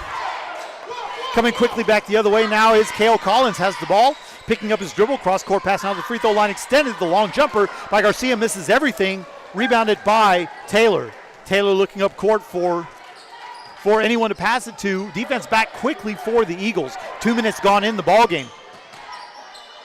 Parker has the ball deflected out of bounds, and it will be Balko basketball inbounding in front of the Eagle bench. Coach Keaton looking to shoot over here. Yeah. Keyshawn Sands got the ball. He was looking to take a 25-footer from over there. All right, so Taylor has it now in front of the scorer's table.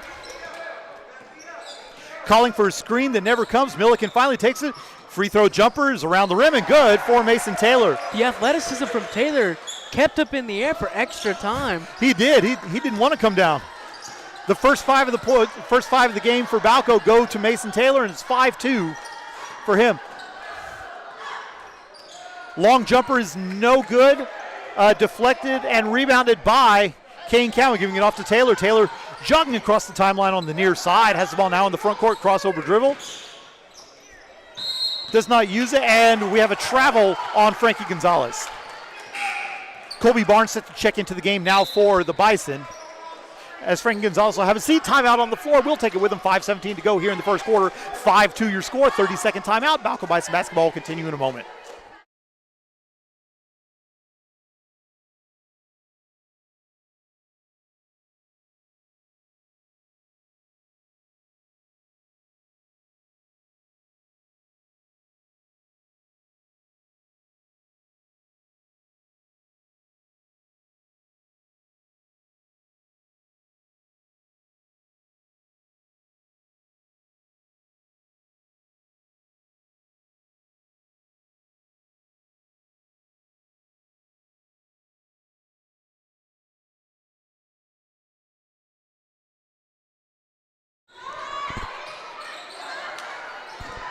Shot from the block is no good, rebounded by the Bison. 2-on-1, Taylor takes it himself, shot is blocked, but a foul. Foul's going to be on Braden Garrison, his first personal foul, first team foul.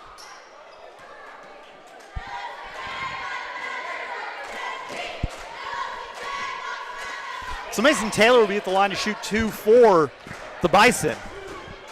First free throw is on the way and good. So far it's Mason Taylor 6, Goodwell 2.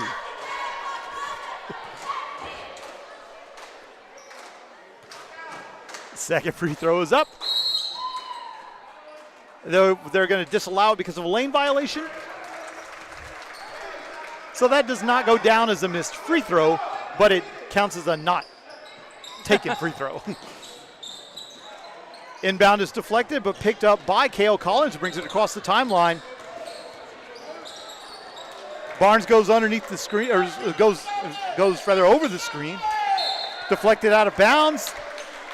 Excellent defense by Peyton Parker, and that's kind of been Parker's calling card this season, has been really tight defense and then circus shots. Yeah, I heard about that one. That was, I'm not going to lie, I wouldn't be mad if I saw another one of those shots. Cowan has the ball, utilizing the Milliken screen, driving into the paint, gives it off to Milliken, but off his hands, no good, coming quickly back the other way. Triton Moore loses control of it, picks it back up, the floater is good. So Triton Moore takes it coast to coast, and it's 6-4, 4:20 to go here in the first quarter. Calling for another screen. The floater is no good, but a foul. Not a floater, that was a jumper. Foul's going to be on J.P. Garcia, his first personal foul, second team foul. Yeah, check that one, Marv. And Coach Sands is asking questions about the foul call. First free throw for Taylor is up and good. So Taylor with 7 points. Frankie Gonzalez checking back into the game. As Kane Cowan will have a seat.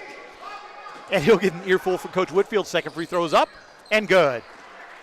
So Mason Taylor is 3 of 3 from the foul line. He has all 8 of Balko's points. And a foul on Colby Barnes. Going for the steal, and he did not get the steal. In fact, he got the arm. I wonder if he played football, though. Looked like a safety move. I honestly don't remember. Inbound goes to Triton Moore, who brings it across the midcourt stripe, being guarded by Mason Taylor. Picking up his dribble, giving it off to Braden Garrison, who's being guarded by Peyton Parker. Good defense, good offense, pass deflected, picked back up now by Garrison, deflected, and stolen by Frankie Gonzalez. Long outlet now to Barnes. Barnes goes up, shot is off the glass, no good. Put back by Peyton Parker, no. Second put back is also no good. Wide open underneath the basket is good by J.P. Garcia.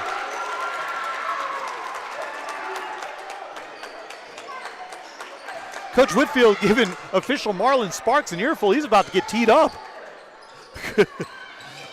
Frankie Gonzalez has the ball, giving it off and over to Milliken. Milliken now with the ball. Colby Barnes for 3, in and out, no good. Someone called the cops. He got robbed.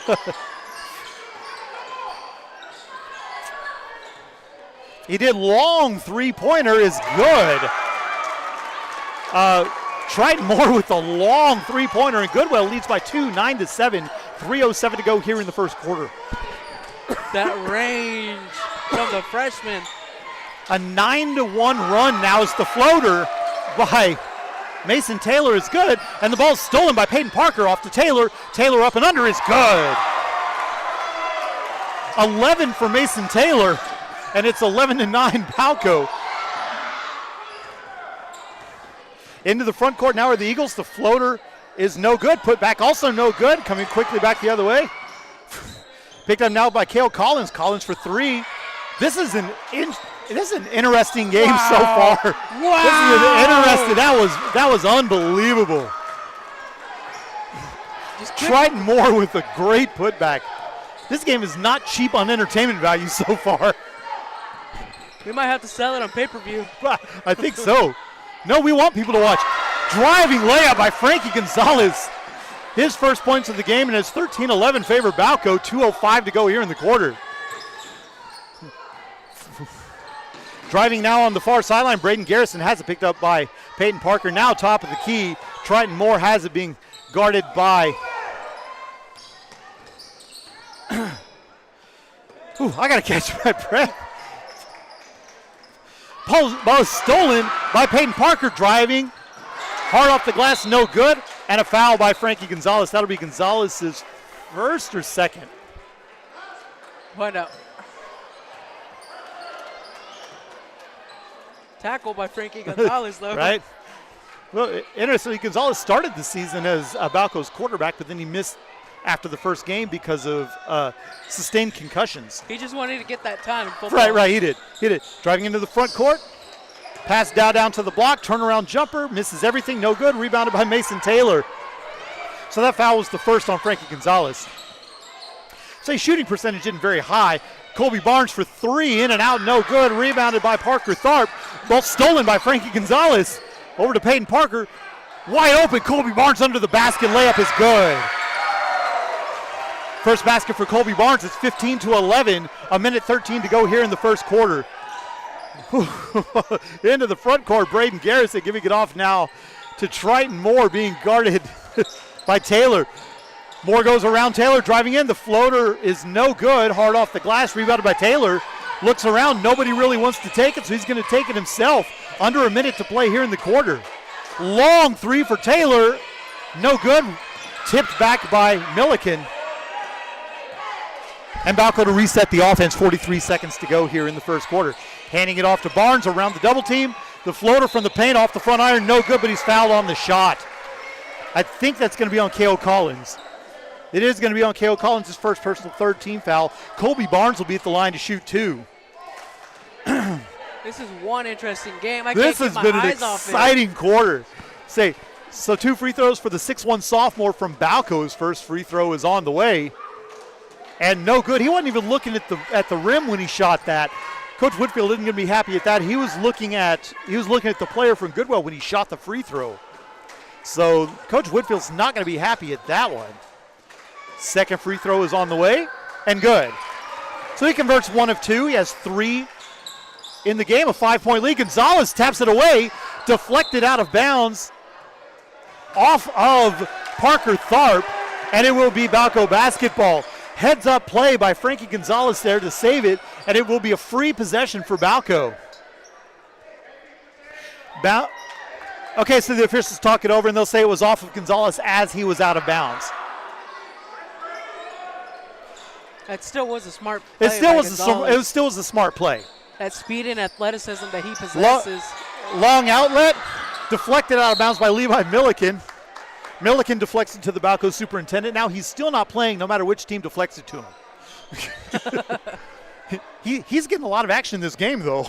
He really is. He really is. Mr. Campbell is highly involved in this. So Cale Collins to inbound on the far sideline. Holding it high above his head now is Garrison. Taylor goes for the steal, doesn't get it. 14-foot jumpers off the front iron, and good. Garcia now with 4. And it's a 3-point game. Favor Balko, 16-13, 17 seconds left to go in the quarter. Driving in, Taylor, layup off the glass, no good. Deflected, picked up by Parker Tharp. Coming back the other way now are the Eagles, 9 seconds to go in the quarter. Over now to the near side, Triton Moore for 3. Off the front iron and glass, no good. Picked up by Barnes, and they're just going to hold it. And that's the end of the first quarter with your score. Balko 16, Goodwell 13. We'll take a quick break and come back with the second quarter. Balko Bison basketball will continue in a moment.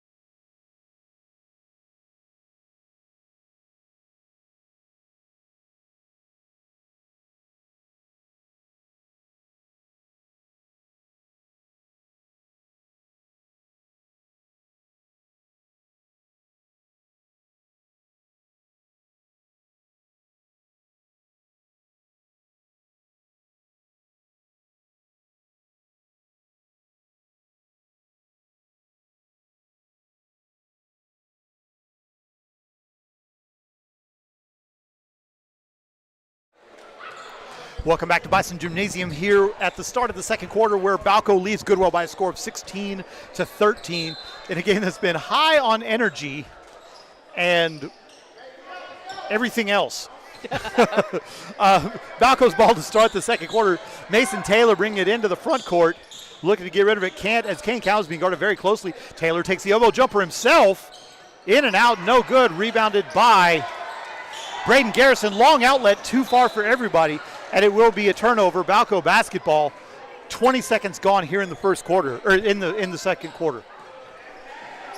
It's gone by so fast, we still think we're the first. Oh man, no, this has been wild. And honestly, this is a reminder of kind of how a lot of the games between Balko and Goodwell have gone. Up and under move by Kane Cowan, no good, but he was fouled on the shot. So Kane Cowan will be at the line to shoot 2. Foul's going to be on Parker Tharp, his first personal foul, first team foul of the quarter. And a reminder for those of you that are not quite aware just yet, they've changed the free throw rules, or rather the foul rules, as Kane Cowan misses the first free throw. It's now 5 team fouls per quarter, and you shoot 2 as Cowan converts the second after the 5th team foul. And then they reset the fouls each quarter, which I prefer to the old rules, I think. Is that's kind of more streamlined for what most leagues do. Parker Tharp holding it high above his head, ball's deflected and knocked away and stolen by Peyton Parker. Gonzalez goes in, off balance, shot is no good. Offensive rebound by Frankie Gonzalez, though, getting his own. Mason Taylor left wide open, 3, bang! 14 points for Mason Taylor, and it's a 7-point lead for Balko at 20-13. And you have to think he's taking a little bit of satisfaction in this performance so far. You can tell this is a little personal. Ball deflected by Cowan and stolen by Frankie Gonzalez. Mason Taylor, he had a wide open 3, takes the 15-foot jumper instead, too hard. Deflected out of bounds. I thought that was off of Kane Cowan. I thought so too. I thought it was off of Cowan, but I guess they're going to say it was off of Tharp. Okay, so it'll be Balko basketball with 90 seconds gone here in the second quarter. Looks like Balko's figured something out. Parker up and good. Peyton Parker just wreaking havoc everywhere. You know, he doesn't have a ton of stats, but he's a defensive machine. Well, he's a ton of difference maker is what he is. He's a difference maker. Cale Collins has the ball being guarded closely by Parker. Stuff like that. That's not going to show up in the stat sheet, but he got the ball out of Collins' hands right there. Double team comes into double dribble. So another turnover, and it'll be Balko basketball, and we're starting to see that defense kick in again. 6 minutes remaining here in the first half. Kane Cowan with it now, jogging slowly into the front court. Splitting the double team, has a wide open Milliken off the glass and good. Levi Milliken with his first points. That was a great read. That was a good read. It was a good read, and Milliken knew exactly where he had to be. 6 Bison players on the board now. Pass deflected and stolen by Parker. 1-on-2, he found Cowan cutting. It was just too tall for him. So a turnover and Goodwell basketball. They'll inbound in front of the Eagle bench with 5.5 gone here in the first half. With 5.5 to go here in the first half. 11-point lead for Balko. Goodwell basketball. Moore walking it slowly across the timeline. Shot is blocked head on by Taylor. Shot off the glass around the rim and good. My goodness. 16 points for Mason Taylor, took on the contact and made that. Yeah, that's quite impressive. His athleticism is really quite unique. I know he got way up to block that three-point shot too. It's not very often that you see three-pointers blocked from a couple feet away. Yeah. I mean, you see it from Wemby, but not more than that. Taylor with the steal. This is personal, it looks like. Gonzalez for 3, off the back iron, no good. Milliken with the rebound. Back to Taylor. Over to Gonzalez. He thought about it. Taylor with it. Coach Whitfield imploring them to run an offense of some kind. Crossover dribble by Parker. Finds Milliken. He dropped it. Tie ball. Possession arrow favors Goodwell. It was a great read, but Milliken couldn't control the pass. Timeout on the floor. We'll take it with them. 4.5 to go here in the first half. Balko 26, Goodwell 13. Balko Bison basketball continue in a moment.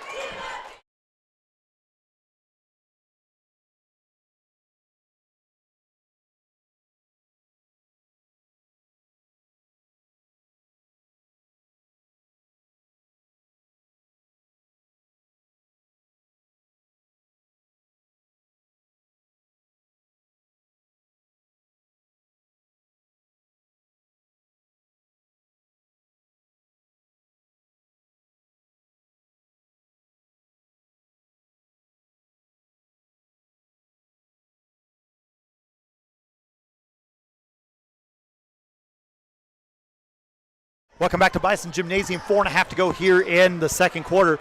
Balko leads Goodwell 26-13. The story of the game so far, Balko with 11 steals so far in the half, Goodwell with 1. And that's the difference in the game. It's honestly quite, it's just, they're faster, they have more athleticism, but it's not that what else comes to that. It's by another reading. Steal. Peyton Parker, layup off the glass, good. That's 6 steals in the half for Peyton Parker. 4 points for him. Into the front court, Collins has it, the jumper off the back iron, no good, offensive rebound. Tharp has it, they'll reset the offense. Bounce pass, knocked away and stolen. Gonzalez has it, and they're going to call a hacking foul on Braden Garrison. So that'll be Garrison's second personal foul. And Frankie Gonzalez will be at the line to shoot 2. And Eduardo Mejia will check into the game.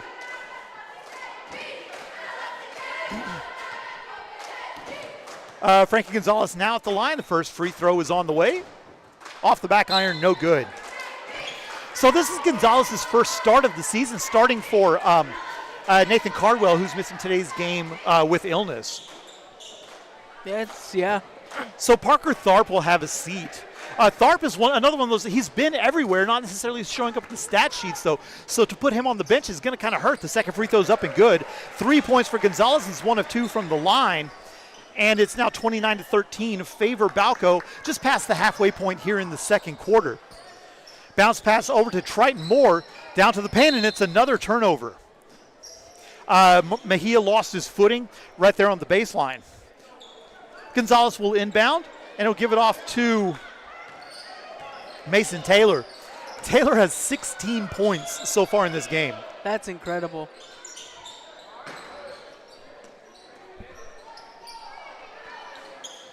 Milliken giving it off to Taylor. Taylor over Mejia. Shot is good. 18 points, and that's not a matchup. Taylor has, 8 inches on him. That's not a matchup. They're going to have to fix that unless they want Taylor to just absolutely start going off. If I was Mejia at that moment, I'd take the charge. Well, what's it going to hurt? Parker goes for the steal. Taylor goes for the block, doesn't get it, but it's a missed shot off the backboard. 3-on-1 if Balko hurries. Parker off the glass and good. Balko is just on a tear right now.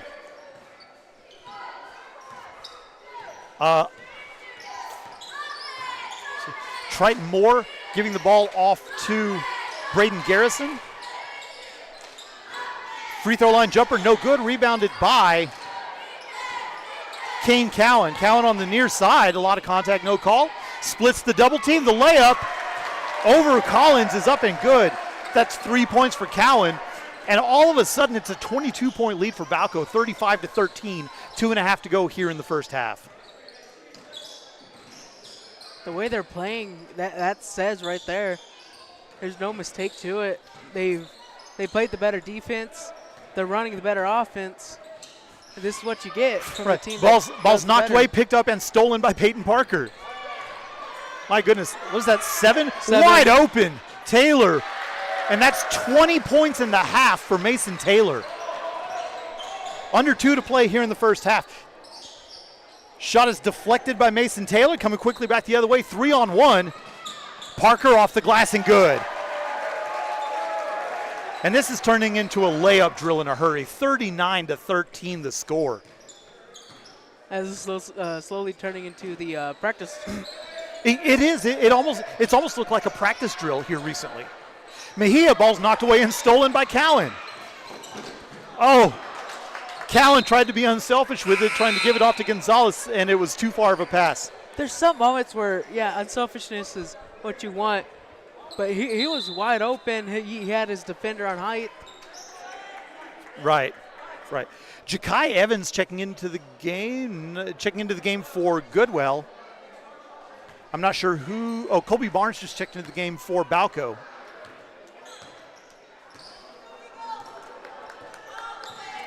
Moore brings it into the front court, giving it off to, I don't have 12. Collins.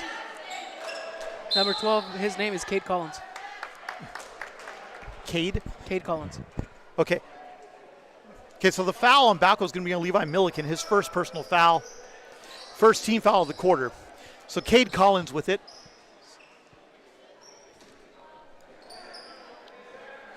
Collins looking to inbound.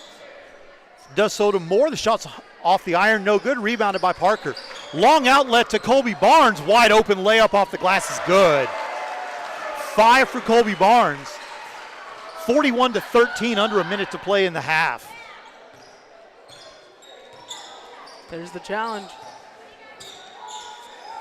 Ball's deflected and stolen by Parker. Outlet to Cowan. Cowan off the glass over Mejia is good. 5 for Kane Cowan. And it's 43-13, 38 seconds to go here in the half. Ja'Kai Evans has it now, being guarded by Peyton Parker. Parker goes in for the steal, knocks it away, gets the steal. Parker now driving in, layup off the glass is good. 10 points for Peyton Parker. Yeah, does he have 10 steals? Not yet, one more, and he officially has a double-double. Collins dribbling in on Milliken. Ball's knocked away and stolen by Kane Cowan. Cowan has the ball now. 7 seconds to go here in the half. Cowan driving in. Euro step in the paint off the glass, no good. And they're going to call a foul on, well, they're not going to call it. That was a foul on Levi Milliken. They're not going to call anything. That was a foul. That was a foul. Collins has it. Three-quarter court shot is no good. And that's the end of the first half, mercifully for Goodwell. With the score, Balko 45 and Goodwell 13. It's gotten crazy out of hand. They had the first part. It was a close game. It was only a 3-point difference the first quarter, and then they just let it slip. Balko beat Goodwell in the second quarter 29-0. They let it slip. Because it was 16-13 at the end of the first quarter, and it ended up 45-13.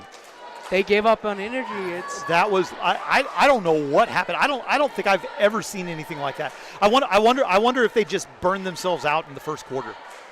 I mean, I wouldn't be doubting it. You see that defense right there? Yeah, I've never seen anything like that. I want to go over it. Let's start off with the 9. Let's count off with 9. 9, 10, 11, 12, 13, 14, 15, 16, 17, 18 steals by the Bison boys. 18 steals against 13 points. Yeah, it's quite crazy. Yeah, I've never seen anything like that. I mean, for it to be 16-13 at the end of the first quarter, and then for it to be 45-13 at half, I've never seen anything like that. I got nothing else to say. There's nothing to say, but other than it's hot in this gym. I'm going to take a quick break. I'm going to take a water break.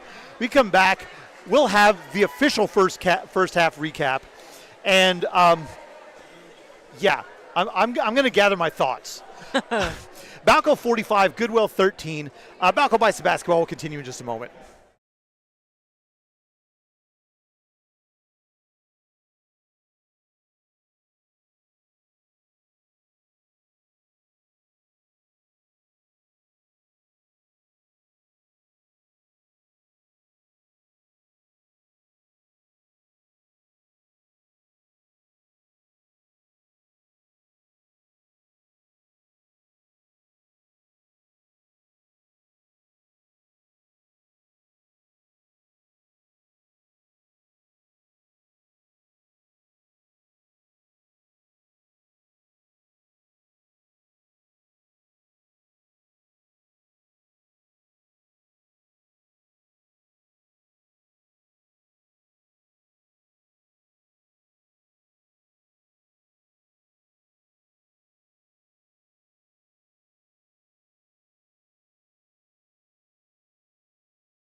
Welcome back to Bison Gymnasium here in Balko, Oklahoma, where the Balko Bison are all over the Goodwell Eagles by a score of 45-13.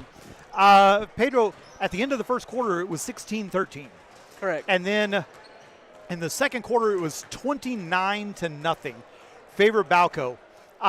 You pointed out a stat to me where it was in the first half, 18 steals for Balko against 13 points for Goodwell in the half. What do you tell your team if you're Coach Sands? If I would tell my team to, it's kind of hard, but the most generic thing would be look before you pass.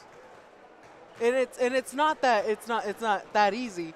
As you see the athleticism from Parker, from Gonzalez, from the other guys that are still there that cause havoc.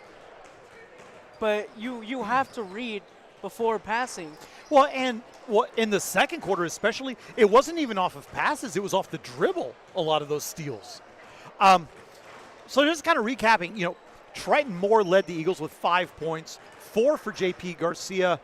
I think I missed. I think Cale Collins has 4. I know he has 4. I missed that. For Balko, Mason Taylor with 20 in the first half. It's kind of crazy to think that he could go for 40 if he wanted to. Honestly, he could go for as many as he wanted to. They don't have anyone that can match up with him. Peyton Parker with 10 points and 9 steals in the first half. Colby Barnes with 5, Kane Cowan with 5, Frankie Gonzalez with 3, Levi Milliken with 2. It's almost an embarrassment of riches for Balko right now. How many different players? Pedro had at least 1 steal. For Balko. Balko? 5 different players. 5 different players had at least 1 steal. That could have been the entire starting lineup. See, I bet it was the entire starting lineup. Let's see. I have numbers. Nope. Wait. You have Gentry Parker with the steal. Gentry Parker hasn't been in this game yet. Do I really? Yes. So I'm betting that one was Frankie Gonzalez. So Frankie should have 5. Yeah, Frankie should have 5.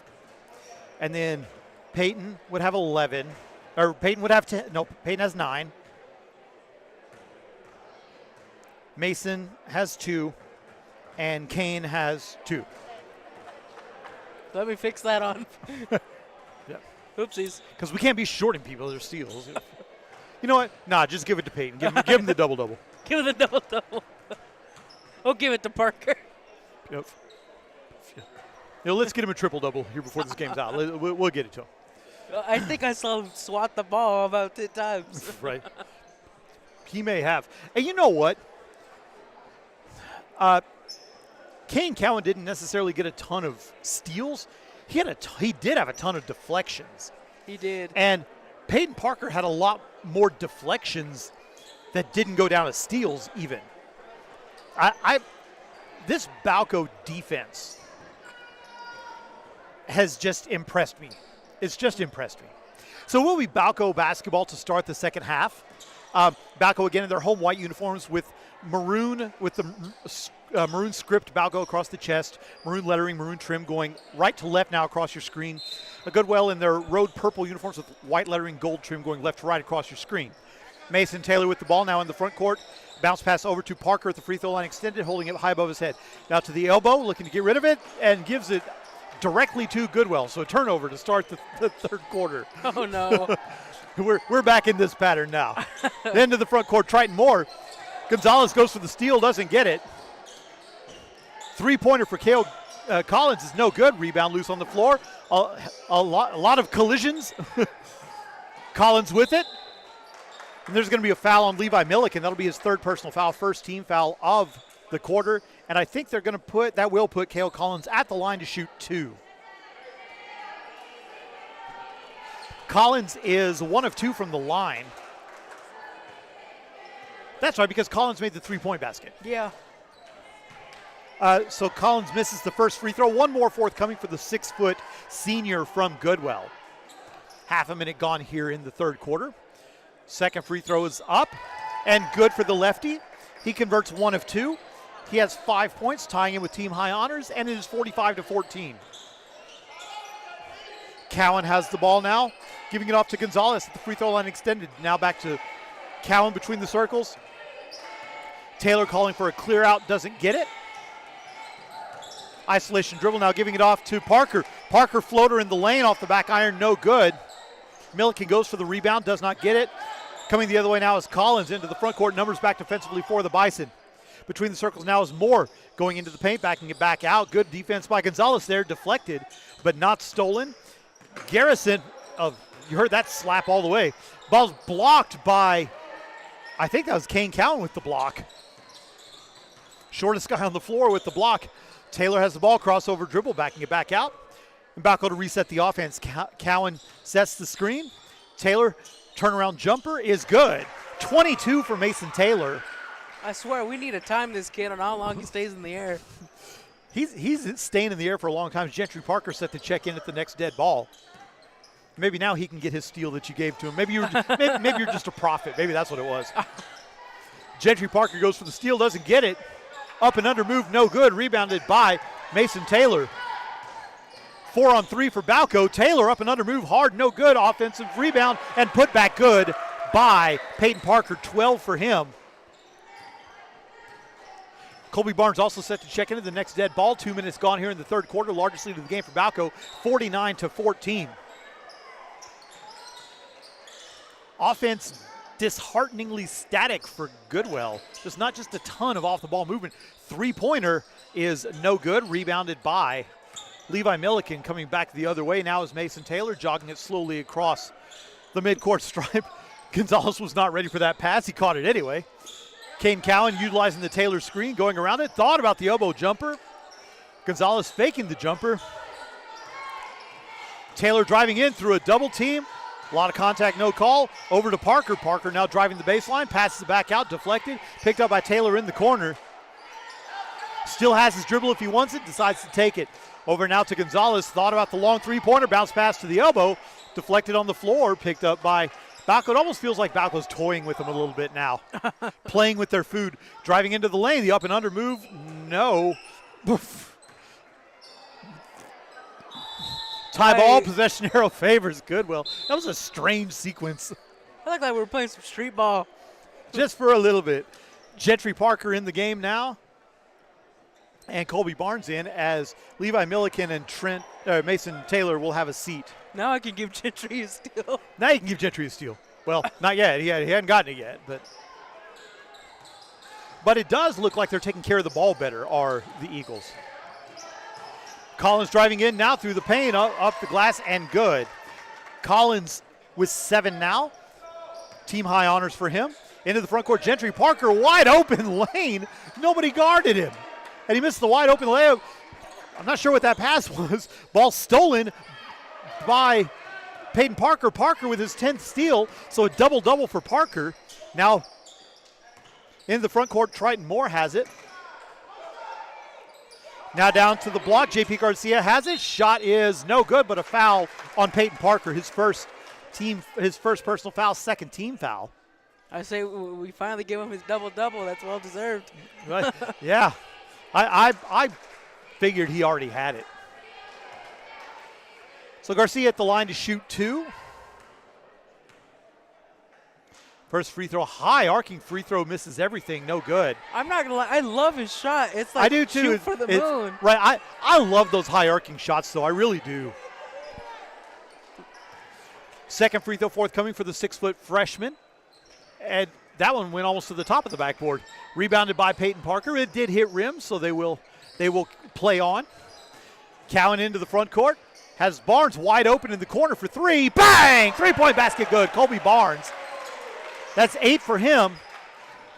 Zane Flowers set to check into the game for the Bison at the next dead ball. Into the backcourt. And it'll be an over and back violation. It was like Gonzalez was trying to sneak in there for the steal. It's like, I don't want him to know I'm here. Moore didn't know he was there until like the very last second, too. So Zane Flowers now into the game for Balko. His first game action of the season. Flowers, a 5'9" freshman for The Bison crossover dribble for Kane Cowan, giving it off to Gonzalez. Gonzalez driving in, splitting the double team off the glass and good. 5 points for Frankie Gonzalez. And it's 54-16 now favor Balko with 3.5 to go in the third quarter. Triton Moore giving it off to Collins. Shot off the front iron, no good. Rebounded by Kane Cowan. Now set to check into the next dead ball is Zeb Flowers. Three-pointer for Gonzalez off the front iron, no good. Gonzalez with his rebound. A tripping foul. So that should not, I don't think that was on the shot. Foul's going to be on Triton Moore, his first personal foul, first team foul. Frankie Gonzalez will have a seat. And Zeb Flowers checks into the game, the 5'10 freshman. And yes, for those wondering, Zeb Flowers and Zane Flowers are twins. I was thinking the same thing. Inbound goes to Kane Cowan, giving it back to Flowers. Zane Flowers, I have to specify. I can't even say Z Flowers because they're both. Offensive rebound by Kane Cowan. Under 3 to play here in the quarter. Top of the key now to Zeb Flowers. Over now. Colby Barnes has it. Tie ball. Possession arrow favors Balko. Will remain down here. 2:49 to go here in the third quarter. Scoring has slowed down quite a bit. Understandably so. I mean, Kane Cowan, right? For being his size, he has almost more rebounds than the Bisons. Colby Barnes driving the free throw line. Jumper is good. Uncontested jumper for Colby Barnes, and that gives him 10. He's the third Bison player in double figures, and it's a 40-point lead for Balko now, 56-16. 2.5 to go here in the third quarter. Triton Moore directing traffic. Caleb Poindexter set to check in at the next dead ball. Cale Collins holds the ball high above his head, being guarded by Colby Barnes. Bad pass stolen by Kane Cowan. 1-on-2, driving in ahead of everyone. Shots hard off the glass. No good. Offensive rebound. Putback is good by Zane Flowers. Very nice putback. A lot of contact on that as well. 42-point lead now. 58-16. Ball's deflected, not stolen. Three-pointer. No good. Rebound picked up by Zane Flowers. Kane Cowan now coming back the other way. Under 2 to play here in the third quarter. 58-16. We're going to get to see a lot of players in this game. And I think that's where games like this come in handy. Now Zeb Flowers with the putback. And Caleb Poindexter will check into the game. Kane Cowan will have a seat. 60-16 the score now. 1:42 to go here in the third quarter.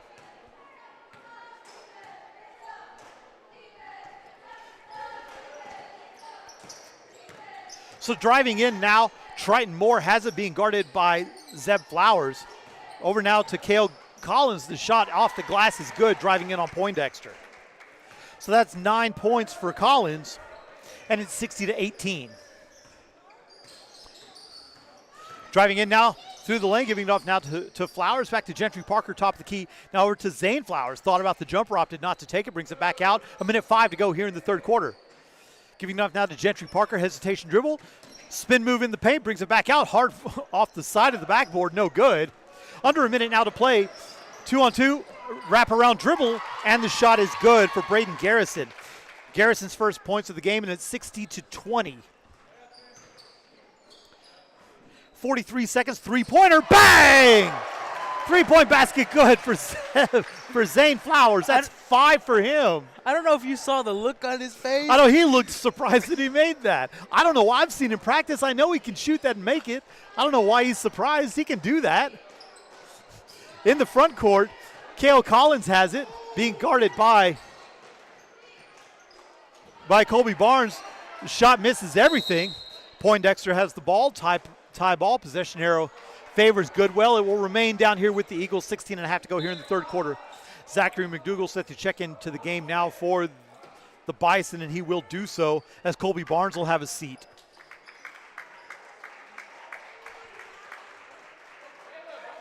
So nobody on the floor now has seen any action this season for the Bison. Turnaround jumper in the paint, or turnaround layup in the paint is good for Collins. He has 11 points. And a 63-22 three-pointer for McDougal. In and out, no good. Someone call the cops. He got robbed.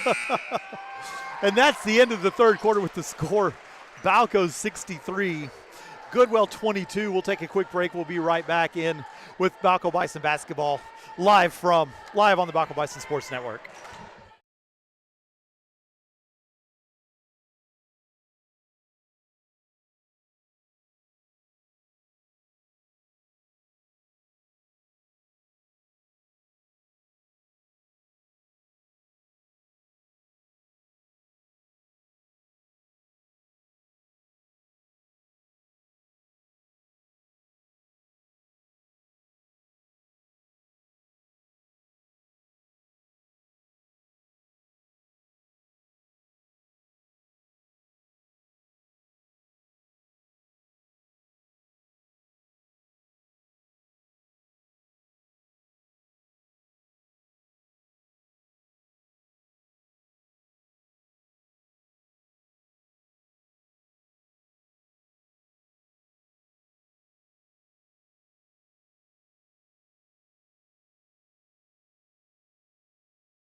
Welcome back to Bison Gymnasium, where the Balko Bison lead the Goodwell Eagles 63-22.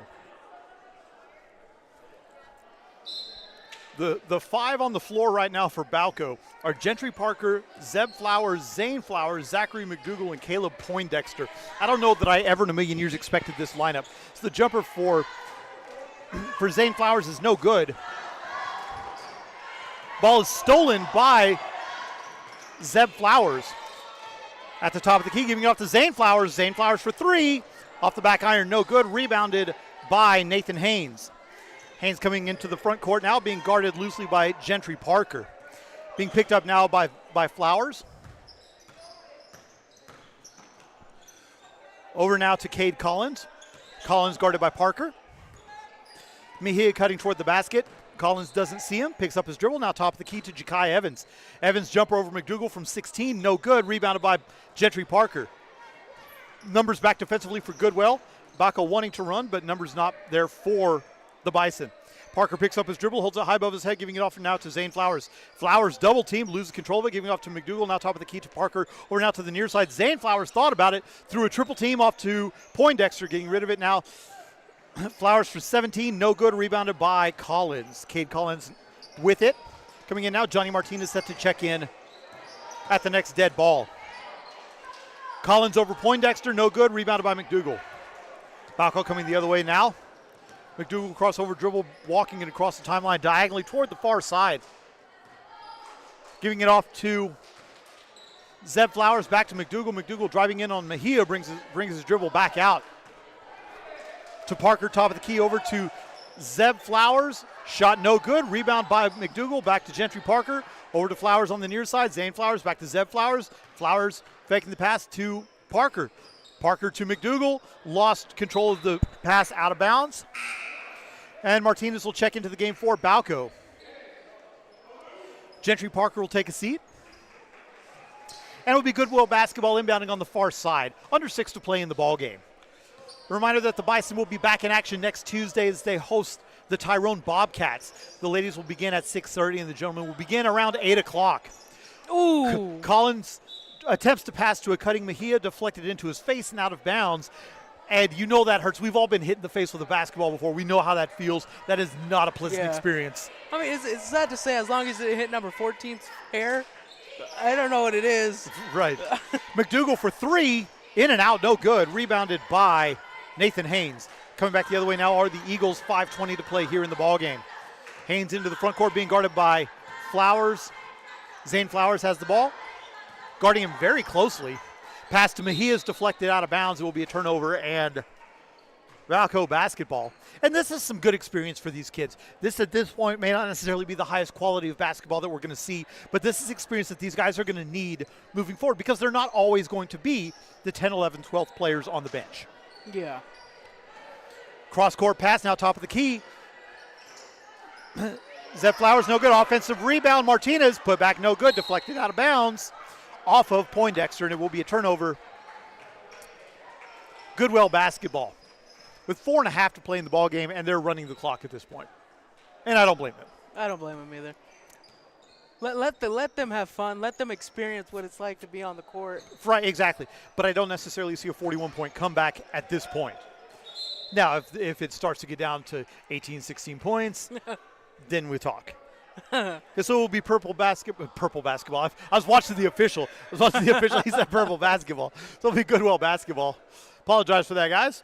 4:05 to go here in the ballgame. Inbound is stolen by Zane Flowers. Is that what, his third steal? Second. Free throw line jumper is no good, but he's fouled on the shot. The foul is going to be on Eduardo Mejia. That'll be his first personal foul. I think second team foul of the quarter. Correction, first team foul of the quarter. But that'll put Zane Flowers at the line to shoot 2. First free throw's on the way. Around the rim and good. And that gives Zane Flowers 6 points in this game. Wow. Gives him more points than Frankie Gonzalez, Levi Milliken, and Kane Cowan, who were starters. Second free throw is no good. Gets his own rebound. Putback is also no good.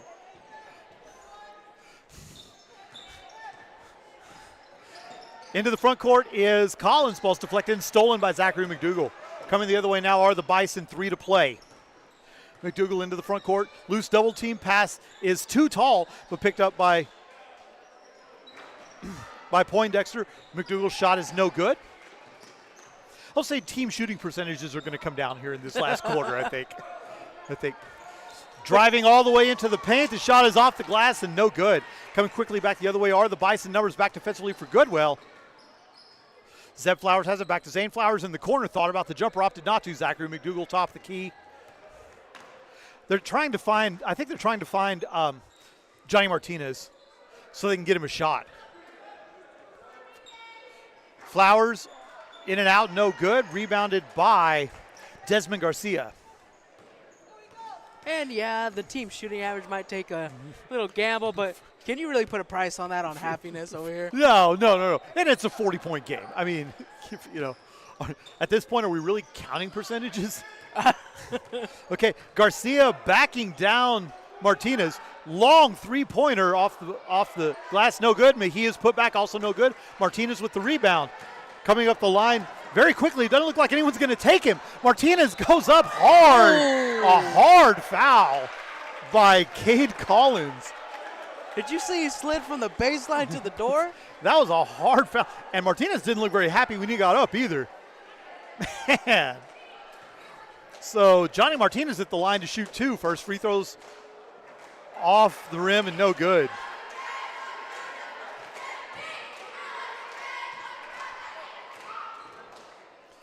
Martinez' second free throw is up and no good.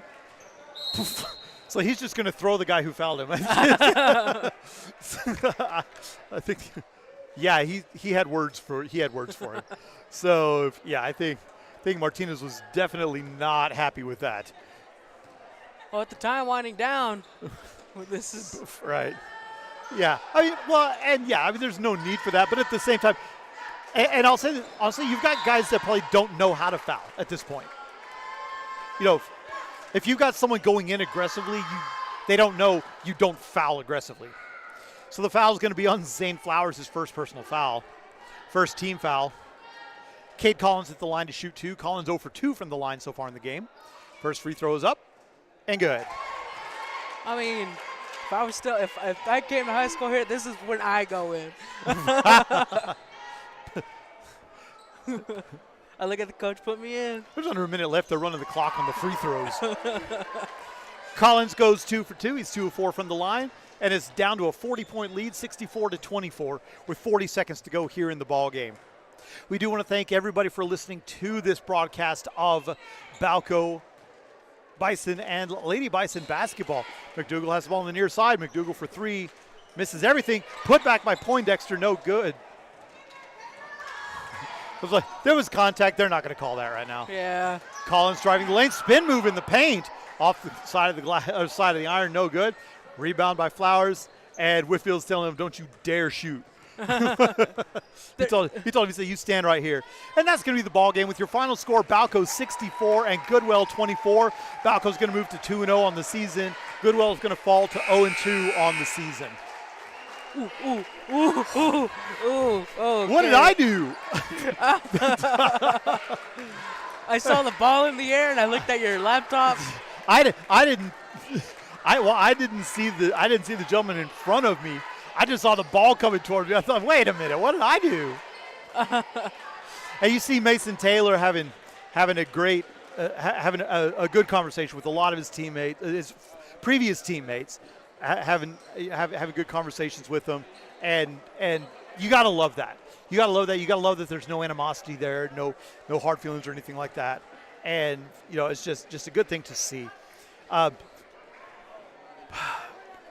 Okay, so I'm gonna ask you to do it. Okay, in the two games, the girls' game and the guys' game, pick your players of the game. My players. I think for the girls' game, it has to be Martinez. That was quite an outstanding performance as a freshman. And then for me, I think we both know it's got to be the fighting Taylor, Mason Taylor. I don't know. Okay, so I'm going to go with Martinez for the girls' game. I'm going to go with Peyton Parker. It was hard to choose between them two. I kind of went over the reasoning of the game. Okay, how many steals did he end up with? 12 steals, right? 12 steals. If he always went one more, I might have to start doodling my own. Oh yeah, because it runs out of space at 13, I think. Yes, sir. All right, so here comes the man of the hour. We are going to have an interview here real quick with Mason Taylor. All right, sweet. Here we go. All right, we're interviewing the man of the hour right now, Mason Taylor. Congratulations on your performance today. 22 points, 20 of those coming in the first half. To go along with that, you had 3 rebounds, a couple steals, I think 71 blocks. Okay, let's talk about, first of all, how you felt during the game today. How was it, just kind of getting out there, the performance? No, you struggled a little bit in the game against Woodward. How was it? You definitely looked better out there tonight. Yeah, today just came out with a lot of confidence, just watching a lot of stuff from Woodward JV, just taking bits and pieces on stuff we can improve on and just applying that to this game and just going out, just having a lot of fun, just playing with some confidence and just giving it my all. Right. Okay, now let's kind of talk about the nostalgic side of it. How was it going against guys that you've played with for several years? It was definitely weird. I mean, seeing that purple and gold, definitely brought back a lot of memories. But, I'm really excited with what we have here at Balko. And, it was fun to play against those guys, but definitely looking forward to the future with Balko. Right. Well, I noticed. I saw you before the game talking to parents and fans that you knew. Talking to parents and fans that you knew. Talking to people that players that you knew. Those things are never going to go away. They're never going to die. But I don't think anyone can question where you are right now. And you look good in maroon, man. Thank you. But no, congratulations on your game today. Looking forward to seeing you next week against Tyrone and the rest of the season. Congratulations on your game. Thank you.